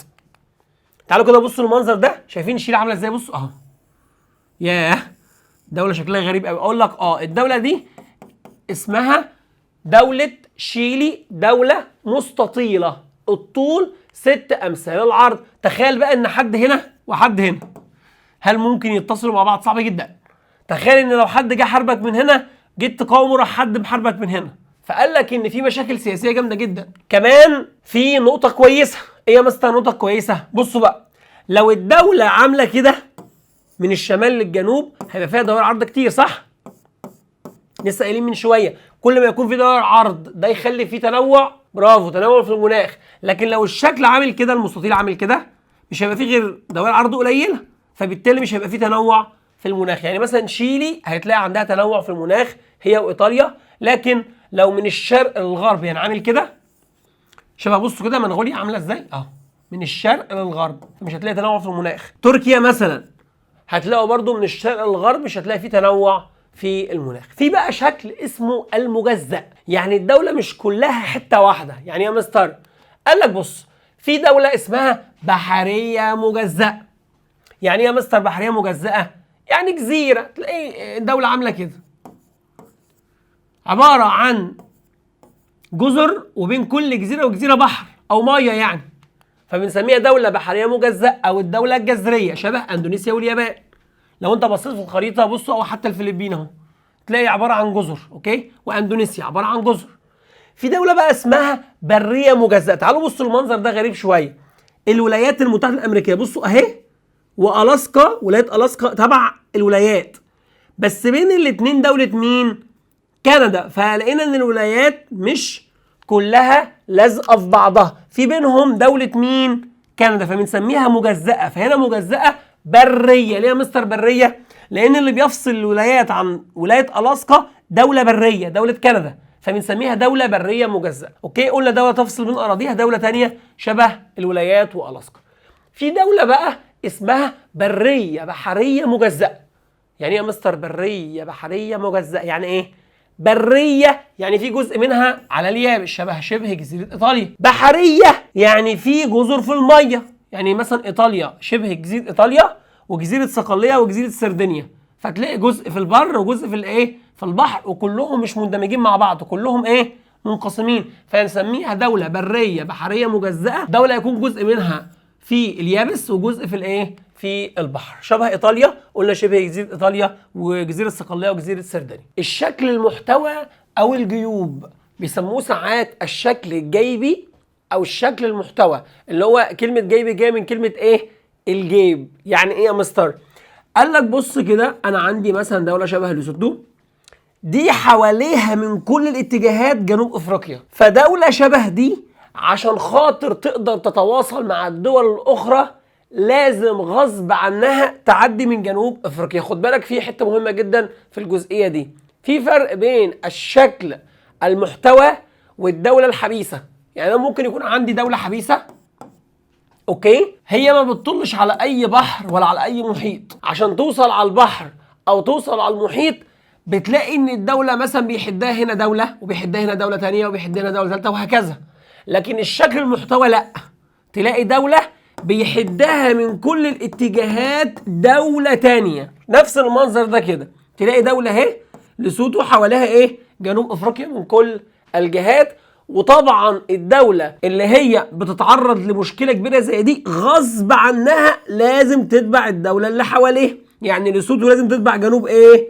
افريقيا في كل شيء. اذا الشكل المحتوى قلنا ايه؟ دولة تقع داخل حدود دولة اخرى، مثل لسوتو المحتوى بدولة جنوب افريقيا تتبعها في كل شيء في سياستها الداخلية والخارجية، مما يضعف قوتها السياسية والاقتصادية. اوكي، نخش بعد كده بقى على حاجه جديده خالص اسمها التضاريس.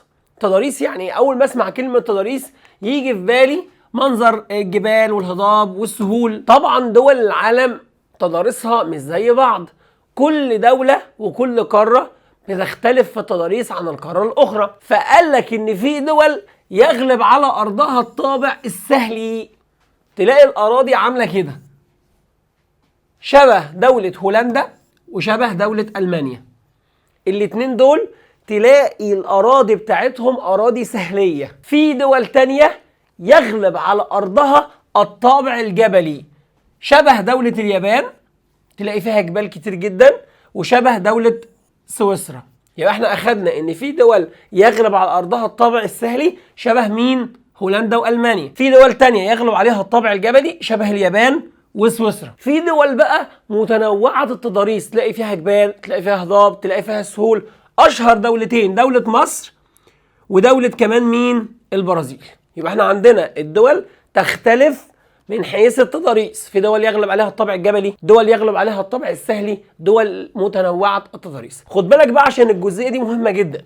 يعني هو بعد شوية هيتكلم عن الطابع السهلي ايجابياته وسلبياته، فممكن يقول لك حاجة من الايجابيات، يقول لك مثلا تنوع الانتاج الزراعي، فيقول لك تتميز دولة نقط بتنوع الانتاج الزراعي، فانت تعرف ان تنوع الانتاج الزراعي في الطابع السهلي زي هولندا والمانيا. ندخل في الجزء اللي بعده، الجبال او المرتفعات.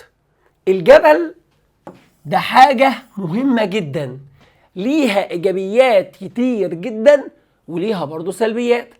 اول ميزة للجبل ان هي بتمنح الدولة مزيد من القوة.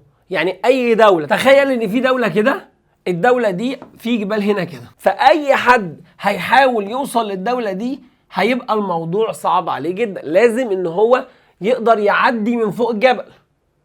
وكمان الدولة بتستفيد من الجبل ده، تحط عليه اجهزة تقدر تراقب اللي جاي يحاربها. فمن ناحية العسكرية اكتبها عندك دي مهمة جدا، نلاقي ان الجبل ليه اهمية ان هو بيمنح الدولة قوة وبيساعد في الدفاع عن الدولة. طب حاجة كمان، قالك ان الجبال بيبقى حد قوي جدا وواضح ما يحصلش خلاف عليه. تخيل ان في دولة هنا ودولة هنا وبينهم جبل، صعب ان الاتنين يتخانقوا مع بعض. هيتخانقوا ازاي؟ ده في جبل كبير بيفصل بينهم. فالمرتفعات تشكل حدود طبيعية واضحة بين الدول، شبه اشهر الجبال جبال البرانس بين اسبانيا وفرنسا. خدوا بالكم من الحتة الجاية دي، حتة كويسة جدا. الجبال ليها دور كبير في تنشيط السياحة. تقول لي جبال وسياحة؟ الاتنين ليهم علاقة كبيرة جدا ببعض. تقول لي ازاي؟ لو الجبل ده في منطقة حارة الناس بتستخدمه في الاصطياف، شبه بلاد الشام، بيستخدموا الجبال في الاصطياف. يعني ايه؟ يعني بيستغل ان الجبل ده منطقه مرتفعه، فبيبدا يطلع فوق الجبل، الهواء بيبقى كويس جدا، فبيستغلوه كمنطقه سياحيه. طبعا في اوروبا الجو بيبقى ساقع جدا، جو تلج، فبيستخدموا الجبال شبه جبال الألب في اوروبا في حاجه اسمها التزلج على الجليد. يبقى ميزه الجبال اول حاجه بتديك قوه، بتدافع عنك. رقم 2 حد طبيعي واضح بين الدولتين. رقم 3 له دور كبير جدا في ناحيه السياحه، سواء اصطياف في الشام او تزلج على الجليد في جبال الألب في اوروبا. اخر حاجه بها ثروات معدنيه اللي هي اساس الصناعه. يعني في كتير جدا من الجبال بيبقى فيها معادن، المعادن دي بيستخدموها في الصناعه. اذا الجبال ليها اهميه كبيره جدا، بس خد بالك الجبال مش على طول مفيده. احيانا الجبال بتعمل مشاكل كبيره جدا وبيبقى ليها اثار سلبيه. اول مشكله للجبل ان هو لو بقى موجود بين اجزاء الدوله، يعني لو انا عندي دوله وفي جبل، فالمنطقه دي هتبقى ملهاش علاقه بالمنطقه دي، فممكن المنطقه دي تفكر في الانفصال. وده بالفعل اللي حصل في اسبانيا في اقليم كاتالونيا. تاني حاجه، تخيل ان بلد عامله كده في بينها جبال، فصعب ان هم يعملوا تنميه شامله في كل البلد. يبقى اول مشكله في الجبل ان هو هيخلي في مناطق تفكر تنفصل. رقم 2 مش هيخلي فيه تنميه شامله، وهيعزز روح الانفصال شبه اقليم كاتالونيا في اسبانيا. ختم بقى جزء التضاريس بالسهول. اول حاجه السهول 3 انواع. اول نوع سهول فيضيه، طبعا فيضيه سموها كده نسبه الى فيضانات الانهار اللي هي الارض الخصبه. وفي سهول ساحليه اللي هي على سواحل البحار والمحيطات. وفي سهول صحراويه اللي هي السهول الرمليه اللي بتوجد في الصحراء. يبقى انا عندي 3 انواع من السهول. طبعا السهول بالمنظر ده زي ما انتم كده شايفين، اول ميزه فيها تخلي طبعا في انتاج زراعي. المنظر اهو اراضي كده كبيره ممكن ازرعها، مش زي الجبال. الجبال صعب انت تزرعها، لكن عندك السهول مناطق زراعيه ممتازه. تقدر في المناطق المنبسطه دي تعمل عمران، تبني، تعمل مصانع، تعمل انشطه تجاريه. طبعا لان الموضوع ارض منبسطه فسهل يحصل عمليه النقل وانشاء البنيه التحتيه. تقدر تعمل طرق بقى وتقدر تعمل شبكات كهرباء وكل اللي انت عايزه. ثالث حاجه سهوله الاتصال والامتزاج الثقافي. الارض كلها منبسطه فالناس كلها هتتواصل مع بعضها، فهيحصل اتصال وامتزاج عكس الجبل. لكن خد بالك الطابع السهل ده فيه مشكله كبيره.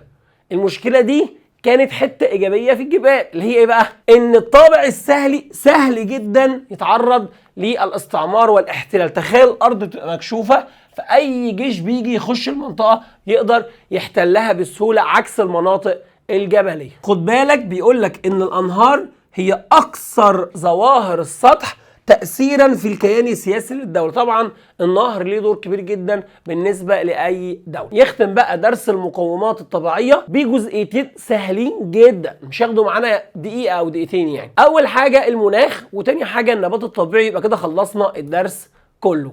اول حاجه المناخ. في 3 انواع من المناخ في الارض. في مناخ معتدل ومناخ حار جدا ومناخ بارد جدا. المناخ المعتدل ده غالبا بيكون في المناطق المطله على البحر المتوسط. تخيلوا كده ان الجو حلو معتدل، طبعا هيأثر بشكل مباشر او بشكل غير مباشر في وزن الدولة، وكمان بيأثر في نوع التربة والنبات الطبيعي. فالمناطق اللي جوها معتدل الجو حلو، فهيبقى فيه قدرة وفاعلية للإنسان إن هو يشتغل ويعمل أنشطة اقتصادية كبيرة. لما الجو بيكون كويس الناس بتشتغل والدنيا بتبقى كويسة. لكن لما الجو بقى بيكون حر جدا أو بارد جدا هتلاقي إن الأنشطة البشرية بتقل، فاعلية الإنسان بتقل. المناطق المعتدلة زي ما احنا قلنا في مناطق دول حوض البحر المتوسط. تعالوا بقى نشوف لو المناخ متطرف. مناخ متطرف شكل مين؟ قال لك أول حاجة منطقة شمال روسيا، شمال كندا. الجو هنا إيه؟ بارد جدا، فبالتالي بيقل الأنشطة البشرية وتلاقيها مناطق شبه خالية السكان. كمان المناطق الحارة شبه الصحراء الكبرى في قارة افريقيا الجو بيبقى حر جدا ويبقى فيه جفاف، فبالتالي بيقل التركز السكاني. إذا أفضل منطقة اللي هي دول البحر المتوسط المناخ معتدل. لكن المناطق الباردة أو المناطق الحارة بيقل فيها التركز السكاني. واحد يجي يقول لي يعني يا مستر المناخ ده ملوش حل، لا طبعا. الفترة الأخيرة حصل تقدم علمي وتكنولوجي كبير جدا، فبدأ الإنسان يقدر يحاول يحل مشكلة المناخ. إزاي؟ أول حاجة طور وسائل النقل والمواصلات. كان زمان أما الواحد بيتنقل من مكان لمكان في الجو الحر جدا أو البارد جدا الموضوع بيبقى صعب جدا، لكن هو بدأ يستخدم وسائل نقل حديثة، وبدأ في المناطق الحارة يركب بقى التكييفات والحاجات دي، فبالتالي ساعد ذلك على حل مشكلة المناخ. ده كمان بدأوا يعملوا حاجة اسمها البيوت البلاستيكية يستخدموها في الزراعة، بحيث ان هم يقدروا يزرعوا المحصول في أي وقت وفي أي منطقة. التنوع المناخي، لو دولة المناخ فيها متنوع هيعمل لها حاجة اسمها الاكتفاء الذاتي، يعني الدولة هتكمل نفسها بنفسها، شبه الولايات المتحدة الأمريكية، دولة كبيرة جدا، دوائر العرض فيها كتير، فالمناخ فيها متنوع، فتنوع المناخ خلاها تكمل بعض، فخلى فيه وحدة وطنية شبه الولايات المتحدة الأمريكية. يخدم بقى بالنبات الطبيعي. النبات الطبيعي أول حاجة الغابات. خدوا بالكم ان الغابة ليها مجموعة من الاهميات، كل اهمية هتلاقيها بتمثل ناحية معينة. يعني اول ميزة للغابة انتاج الاخشاب لبناء وصناعة السفن، حاجة اقتصادية. ناخد الغابة الخشب بتاعها ونبدأ نصنع بيه سفن ونصنع بيه الاساس. تاني حاجة المطاط. طبعا انتوا عارفين المطاط اللي بيعملوا منه اطارات السيارات وبيستخدم في صناعة الطائرات.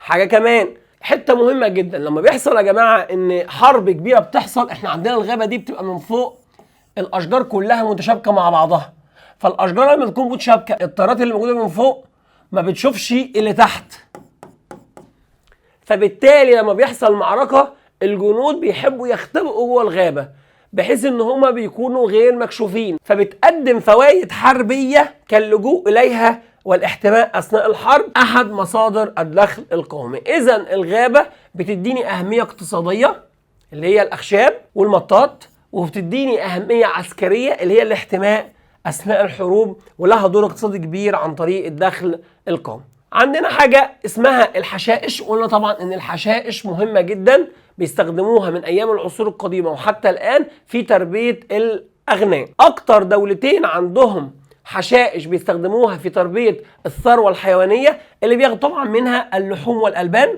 والأصواف. أشهر دولتين دولة استراليا ودولة الأرجنتين. وبكده نكون خلصنا درس المقومات الطبيعية. معلش هو الدرس ده طويل شوية، بس مجرد ان هو بيخلص بتلاقي الدرسين اللي بعده صغيرين جدا، وبالتالي الوحدة الأولى كلها بتكون خلصت وبتلاقي الدنيا بعد كده سهلة. يلا بينا مع بعض ناخد الدرس اللي بعده، المقومات البشرية لقوة الدولة. أول حاجة السكان، بيسموهم القوة الديموغرافية. أول ما تسمع كلمة القوة الديموغرافية تفهم على طول إن هو بيتكلم عن قوة السكان. طبعا السكان حجمهم ليه تأثير كبير على قوة الدولة، وهو مقياس لقوة الدولة ووزنها السياسي، لدرجة إن احنا لاحظنا حاجة غريبة جدا. لاحظنا إن الدول العظمى الكبرى في العالم، فكر كده في اي دولة كبيرة، الولايات، الصين، روسيا، كل الدول الكبرى والعظمى في العالم دول ذات حجم سكاني كبير، زي الولايات، الصين، روسيا. هتلاقي ان عدد السكان كبير، وهي الدول دي دول عظمى ليها تأثير في القرارات السياسية. بس خد بالك الموضوع مش بس عدد سكان، يعني هو القصة مش عدد وخلاص، ده هو لازم يكون في عدد ولازم يكون في مقومات اخرى عشان يخلي الدولة دي دولة قوي. لو احنا قلنا دولة عدد السكان فيها كبير، ايه المميزات؟ اول حاجة الدولة دي هيبقى عندها جيش ضخم. دولة عدد سكانها كبير فالجيش هيكون كبير. كمان هيبقى فيه فرصة ان يظهر مبدعين في كل المجالات. تقول لي يعني ايه يا مستر مبدعين في كل المجالات؟ تخيل ان لو بلد فيها 100,000 ممكن يطلع مثلا 50 عالم، 60 عالم، 100 عالم. طب تخيل لو دولة بقى 100 مليون، طب تخيل لو دولة 10 مليون، تخيل دولة 100 مليون. كل ما عدد السكان بيبقى كبير هتلاقي فيه مبدعين كتير. كمان هتلاقي قوة بشرية عاملة في مختلف القطاعات، أي وظيفة هتحتاجها هتلاقي ناس تشتغل فيها. يبقى الحجم السكاني الكبير هيطلع لك مبدعين، هيعمل لك جيش كبير، هيخلي فيه قوة بشرية في مختلف المجالات. يبقى احنا ممكن نلخص ميزة الحجم الكبير: جيش كبير، مبدعين، ناس تشتغل عمل في كل المجالات. ايه بقى الوحش في الحجم الكبير؟ ناس كتير صعب جدا توفر لهم الاكل. تاني حاجة صعب جدا تحمي وتأمن كل الناس دي. فتخيل واحد الاكل مش متاح والامن والحماية مش متاح، هيفكر ان هو يتمرد وينفصل عن الدولة. طب تعالوا نشوف مع بعض لو دولة عدد السكان فيها صغير، طبعا هي هتبقى فيها مميزات، لان العدد لما يكون قليل هيخلي الناس دي تعيش مستوى كويس. لكن في مشكلة في الحجم الصغير، ان الدولة هتلاقي فيها نقص في القوى العاملة في مختلف القطاعات. هتلاقي مثلا انت عايز ناس تشتغل مثلا في مستشفى او في مدرسة او في مصنع، مش هتلاقي ناس تشتغل، فهتضطر ان انت تجيب عمال وعمالة من الخارج. يبقى اول مشكلة في الحجم الصغير، وخدوا بالكم النقطة دي مهمة جدا، تيجي في الامتحانات كتير جدا، ان الدولة اللي عدد السكاني فيها قليل بتضطر ان هي تجيب ايدي عامله اجنبيه من بره. 2، الجيش بيكون صغير، بتضطر الدوله ان هي تعمل تحالفات عسكريه. يعني الدوله بتضطر ان هي تتحالف مع بعضها او تتحالف مع دول اجنبيه عشان خاطر تقدر تحمي نفسها، شبه دول الخليج. لو في الامتحان جاب سيره عماله قليله دوله بتحتاج ان هي تعمل تحالفات عسكريه، يبقى الخليج. اوكي، نخش بعد كده على خصائص السكان. الحته دي بقى يا جماعه لذيذه وسهله وهناخدها بسرعه جدا. يلا بينا مع بعض. خصائص السكان يعني السكان في الدوله، السن كام، النوع ولاد ولا بنات، اللغه بتاعتهم ايه، والديانه والحاله التعليميه. اول حاجه هندرسها التركيب النوعي. اول ما تسمع كلمه تركيب نوعي يعني التركيب حسب النوع، ولاد وبنات. طبعا في الدول المتقدمة هتلاقي ان هم ما عندهمش حاجة اسمها ولد وبنت، كله زي بعضه، وبيستفيدوا من المرأة استفادة كبيرة جدا في العملية الانتاجية. لكن في الدول النامية هتلاقي ان المرأة بتشارك بشكل ضعيف في العملية الانتاجية. ليه بقى؟ لأسباب اجتماعية وأسباب دينية. التركيب العمري يعني قد ايه أطفال، قد ايه شباب، قد ايه ناس كبار السن. كل ما تلاقي في الدولة نسبة صغار سن كتير او ناس كبار سن كتير، يعني اطفال كتير او ناس كبار سن كتير، اعرف ان الدولة دي هتبقى عندها مشكلة كبيرة اسمها الاعالة. الاطفال الصغيرين او الناس كبار السن هيحتاجوا حد يصرف عليهم، فبالتالي هتنتشر حاجة اسمها الاعالة، يعني محتاجين حد ينفق ويعولهم. عكس الدولة اللي نسبة الشباب فيها هيكون كبير. كل ما كان نسبة الشباب كبير كل ما كان ده معناه ان الدوله تقدر تعمل تنميه وتقدر يبقى فيها تقدم كبير. خدوا بالكم ان احيانا بيجيب حاجه اسمها الهرم السكاني. السؤال ده من الاسئله المهمه اللي بتبقى متوقعه. يعني الهرم السكاني فيه صغار سن وفيه شباب وفيه كبار سن. كل ما يكبر لك هنا عدد صغار السن او يكبر لك هنا عدد كبار السن كل ما كان معناه ان فيه اعاله، وكل ما كان نسبه الشباب كبيره كل ما كان فيه عمليه انتاج، كل ما كان معناه ان الدوله هيبقى عندها قوه تقدر تعمل تطور وتنمية وتقدم داخل تلك الدولة. بعد كده هنتكلم عن الهجرة. الهجرة قبل ما نتكلم عنها هما في دولتين، في دولة الناس بتمشي منها وفي دولة تانية الناس بتهاجر ليها. يبقى في دولة هنا اسمها دولة مرسلة والدولة دي اسمها دولة مستقبلة. طبعا الدولة المرسلة اما الناس يمشوا منها ليها سلبيات وليها ايجابيات، والدولة المستقبلة برضو ليها ايجابيات وليها سلبيات. اول حاجة الهجرة بالنسبة للدولة المرسلة اللي الناس بتمشي من عندها، اول ميزة ان هي بتحل مشكلة البطالة. يعني ايه؟ يعني دولة ما فيهاش شغل فالناس مشوا منها وسافروا البلد بره، اذا في الحالة دي الناس اللي في البلد كان عندهم مشكلة بطالة مشكلتهم اتحلت عن طريق الهجرة. كمان حاجة دخلهم هيزيد، زي دولة مصر في ناس كتير بيمشوا منها، فدي من النواحي الإيجابية. طب إيه الناحية السلبية في الدولة المرسلة للمهاجرين؟ يعني أنا الناس بتمشي من عندي بتروح دول مثلا الخليج، إيه الوحش أو إيه النواحي السلبية عندي؟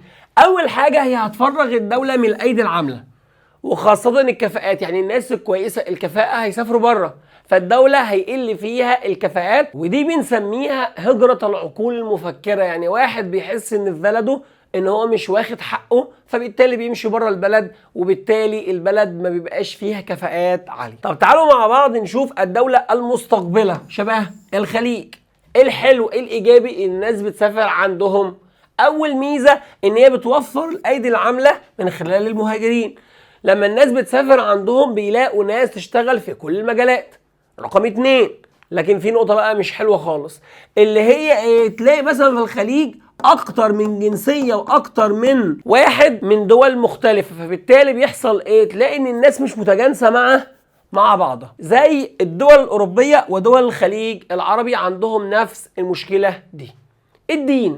الدين هو عامل مهم من عوامل التجانس السكاني. طبعا الدين زمان كان ممكن يحصل حروب بسبب الدين، شبه الحروب الصليبية كده، لكن مع الوقت الدول دلوقتي بقى كل حد همه المصالح السياسية والاقتصادية، بقى بيغلب المصالح السياسية والاقتصادية عن أي حاجة دينية، باستثناء دلوقتي الدول النامية. يعني هو لو جاب لك في الامتحان سؤال قال لك اداك اختيارات وقال لك دولة ممكن يحصل مشكلة فيها من ناحية دينية، يبقى أكيد هتدور على دولة نامية. ولو قال لك دولة صعب يحصل فيها مشكلة بسبب الناحية الدينية، هتدور على دول متقدمة، لأن كل همها المصالح السياسية والاقتصادية. طبعا الدين واللغة ليهم دور كبير جدا. احنا هناخد بعد كده ان في حدود كتير اترسمت على اساس الدين واللغة، وبالتالي الدين واللغة حاجة مهمة جدا. اللغة طبعا احنا عندنا مثالين مهمين جدا في اللغة. احنا اخدنا قبل كده ان سويسرا بتتكلم 4 لغات، واللغة طبعا قلنا ان هي احد المقومات الحضارية المهمة داخل الدولة. طبعا كل ما كانت الدولة كلها بتتكلم لغة واحدة ده بيخلي فيه وحدة داخل الدولة، لكن لو الدولة أكتر من لغة ده بيخلي أحيانا يحصل مشكلة الأقليات، والأقليات دول ممكن مع الوقت يطالبوا بالانفصال. بعد كده احنا أخدنا إن سويسرا بتتكلم 4 لغات رسمية، الفرنساوي والألماني والإيطالي واللغة الرومانشية. طبعا الدول العربية فيها ميزة ممتازة إن احنا كلنا بنتكلم لغة عربية، فده بنسميه بساطة التركيب اللغوي اللي هي لغة واحدة.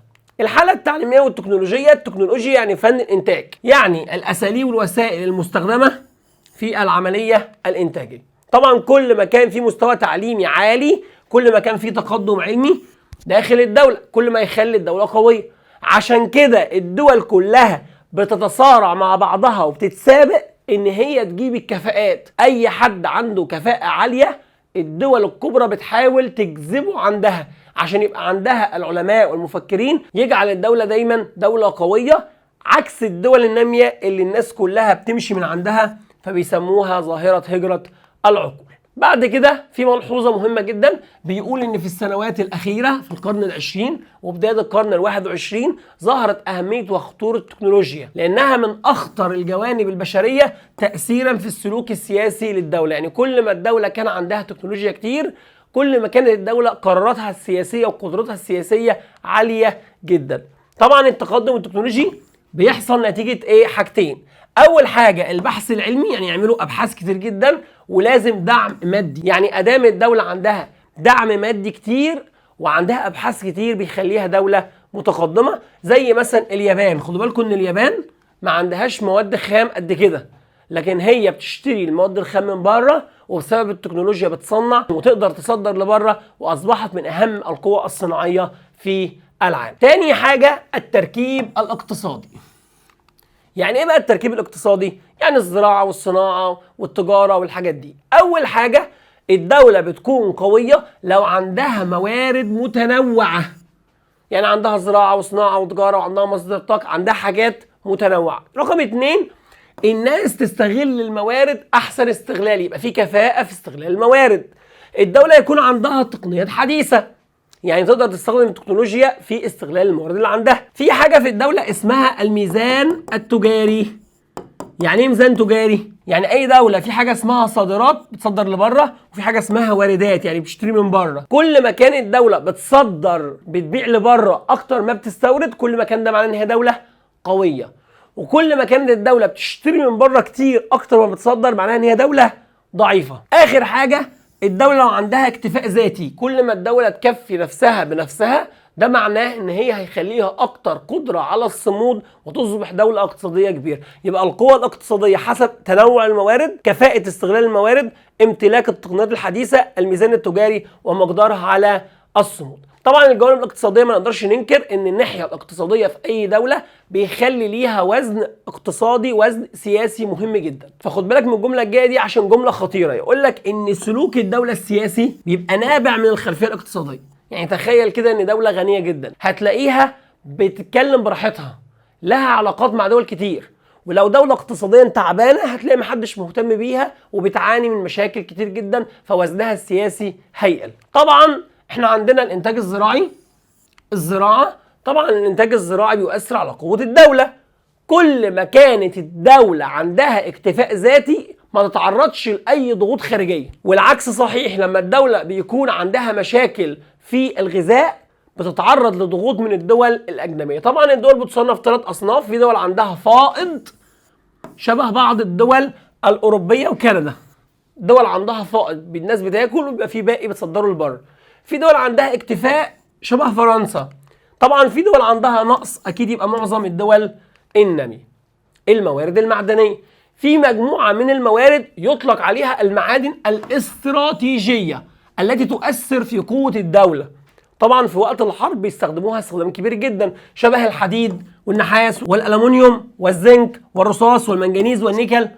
دي كلها بيستخدموها في الصناعات الحربية، فبيسموها المعادن الاستراتيجية. طبعا امتلاك الدول لمصادر الطاقة كالبترول ليها دور كبير جدا في الناحية السياسية، زي ما أخذنا في التاريخ ان في حرب اكتوبر الدول العربية استغلت البترول ان هي تخلي مفيش حد يقف مع اسرائيل باستثناء الولايات المتحدة، وكان سلاح البترول ليه دور كبير ان احنا ننتصر في حرب اكتوبر. بعد كده هنتكلم مع بعض عن الانتاج الصناعي. مفيش دولة متقدمة في العالم مش دولة صناعية. كل القوى الكبرى في العالم هي قوى صناعية. طبعا ان في صناعات اسمها الصناعات الاستراتيجية اللي ليها اهمية خاصة، شبه صناعات صهر المعادن وتنقيته، شبه الحديد والصلب والألمنيوم. في صناعات هندسية شبه السيارات والطائرات والمحركات والإلكترونيات. في صناعات كيماوية شبه المتفجرات والصواريخ اللي بتستخدم في العمليات الحربية. بعد كده هنتكلم عن موضوع مهم جدا اسمه النقل ووسائل المواصلات. طبعا وسائل النقل دي حاجة مهمة داخل الدولة. كل ما كانت الدولة عندها شبكة طرق ووسائل اتصال جيدة، كل ما كان ده معناه ان الدولة هيبقى فيه تواصل بين الناس، لان اما يكون في طرق الناس تعرف تتواصل مع بعضها، هتقدر تشتري من بعض وتبيع لبعض. كمان الدولة هيبقى فيها علاقات داخلية ممتازة، وكمان طرق النقل هتساعدها ان يبقى عندها علاقات خارجية ممتازة برضه.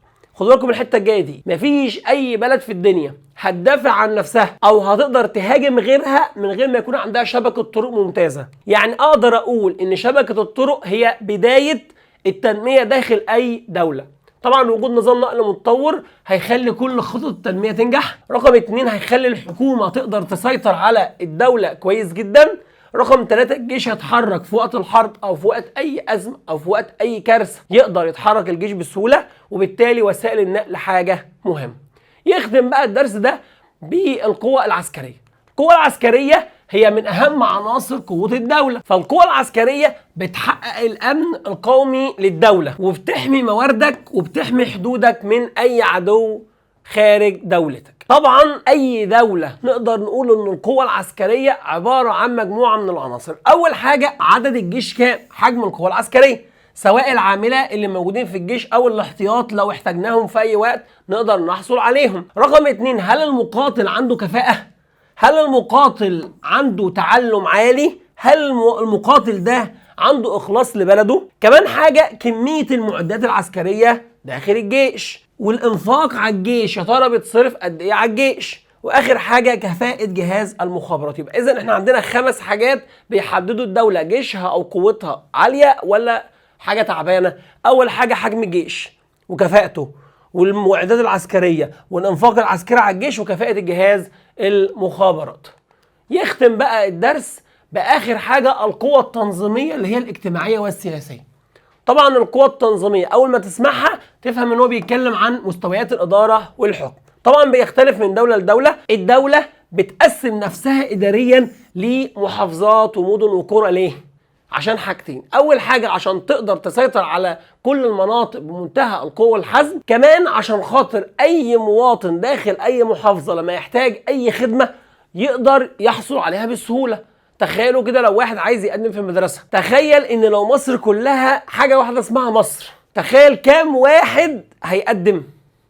كتير جدا صح؟ لكن لما بنقسم الدولة لمحافظات هتلاقي ان المواطن ده بيقدم لابنه في المدرسة في المنطقة اللي هو تابع ليها، فالموضوع بيبقى اسهل على المواطنين.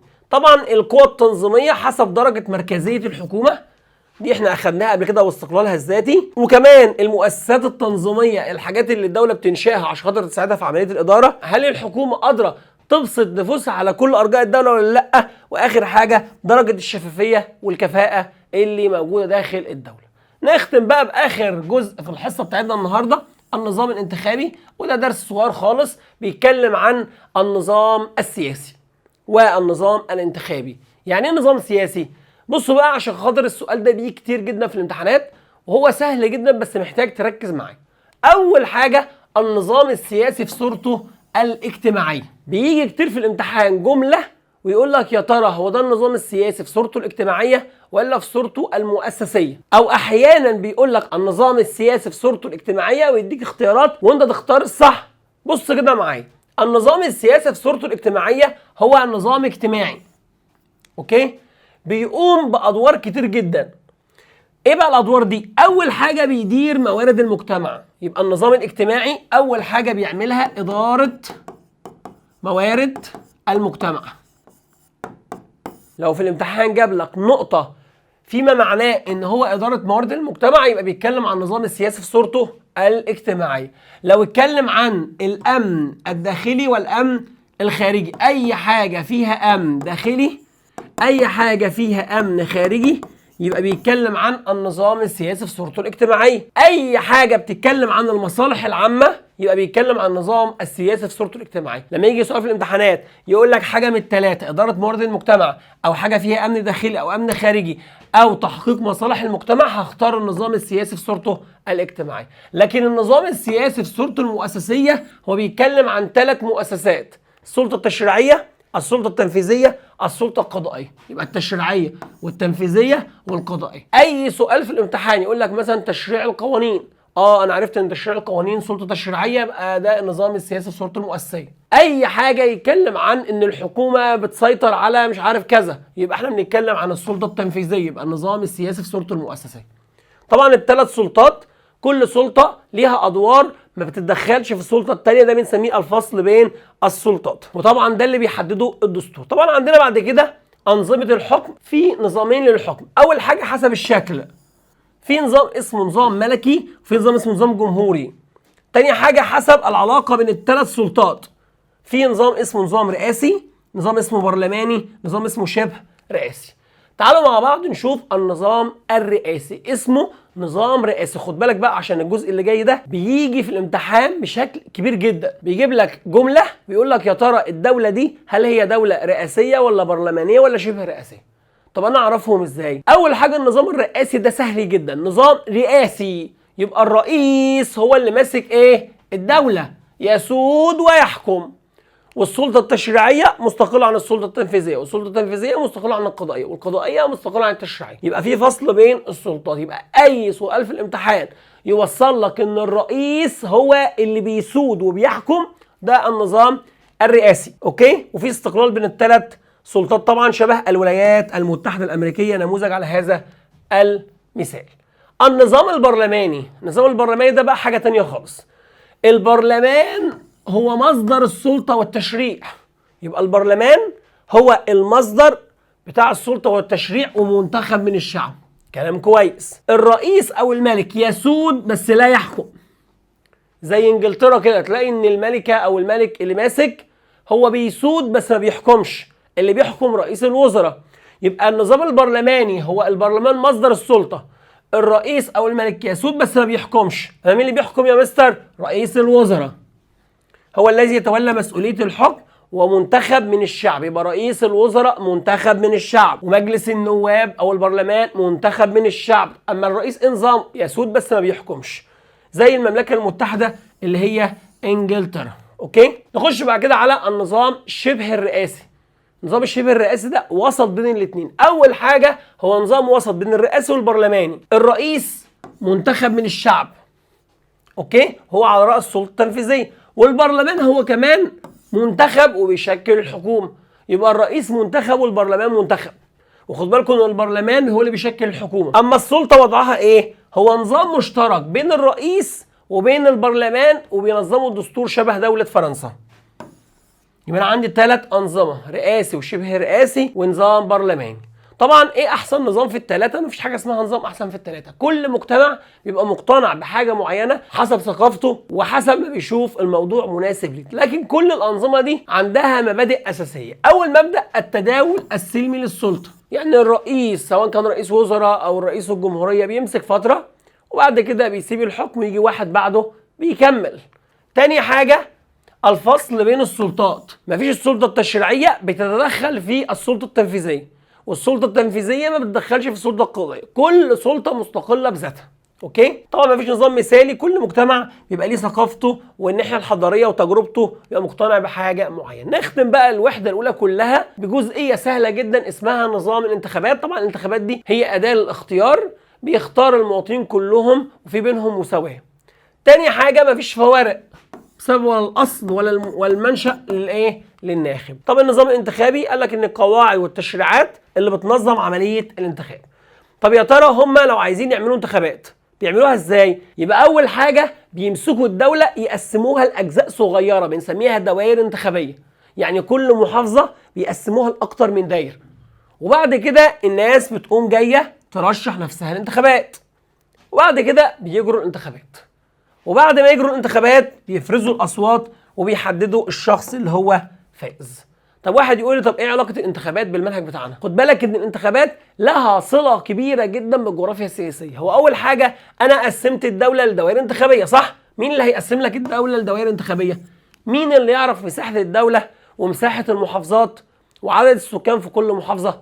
اكيد بتاع الجغرافيا السياسيه. فالدوله بتتقسم لدوائر انتخابيه عن طريق الجغرافيا السياسيه. رقم 2 مين اللي يعرف لك عدد السكان وخصائصهم شغالين في ايه ولا ايه ظروفهم؟ رقم 3 الجغرافيا السياسيه بتقول لي استخدام الارض والتغيرات اللي بتحصل فيها. الارض ديت الناس بتستخدمها في ايه؟ ناس شغاله مثلا في الزراعه، ناس شغاله في الصناعه، ناس شغاله في التجاره، ناس شغاله في السياحه. رقم 4 الجغرافيا السياسيه بتشوف حاجه اسمها التباين المكاني في التصويت، يعني مثلا محافظه القاهره ومحافظه مثلا وادي الجديد، ده مثلا الناس صوت مثلا 50% من السكان وده صوت مثلا 30%، بيبدأ يشوف التباين المكاني، المكان ده غير المكان ده.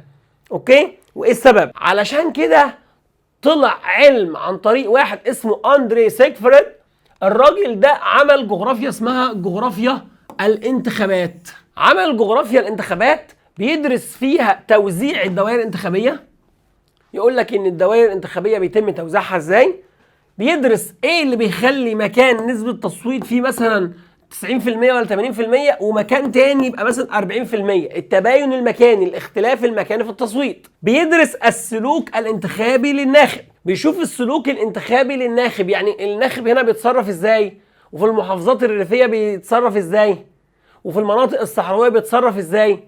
كمان بيشوف الآثار البيئية والظروف البشرية على السلوك الناخب، يعني أحيانا بيبقى في بعض الظروف القاسية اللي بتخلي الناس تاخد بعض الحاجات عشان خاطر تدي صوتها لشخص معين، أوكي؟ فبيشوف الظروف البيئية والظروف البشرية على السلوك الناخب. وآخر حاجة بيشوف بعد ما الانتخابات بتخلص إيه التأثير اللي بيحصل داخل الدولة. إحنا كده خلصنا الوحدة الأولى، خدوا بالكم إن الحلقة كلها كانت شرح عشان خاطر تفهم كويس الجزء ده. تعالوا بقى كده معايا هنحل كتير جدا أسئلة السنين اللي فاتت وأهم الأفكار من معظم الحاجات عن الجزء ده. تابعوني كده إن شاء الله، هتنزل حلقة هتكون قوية جدا.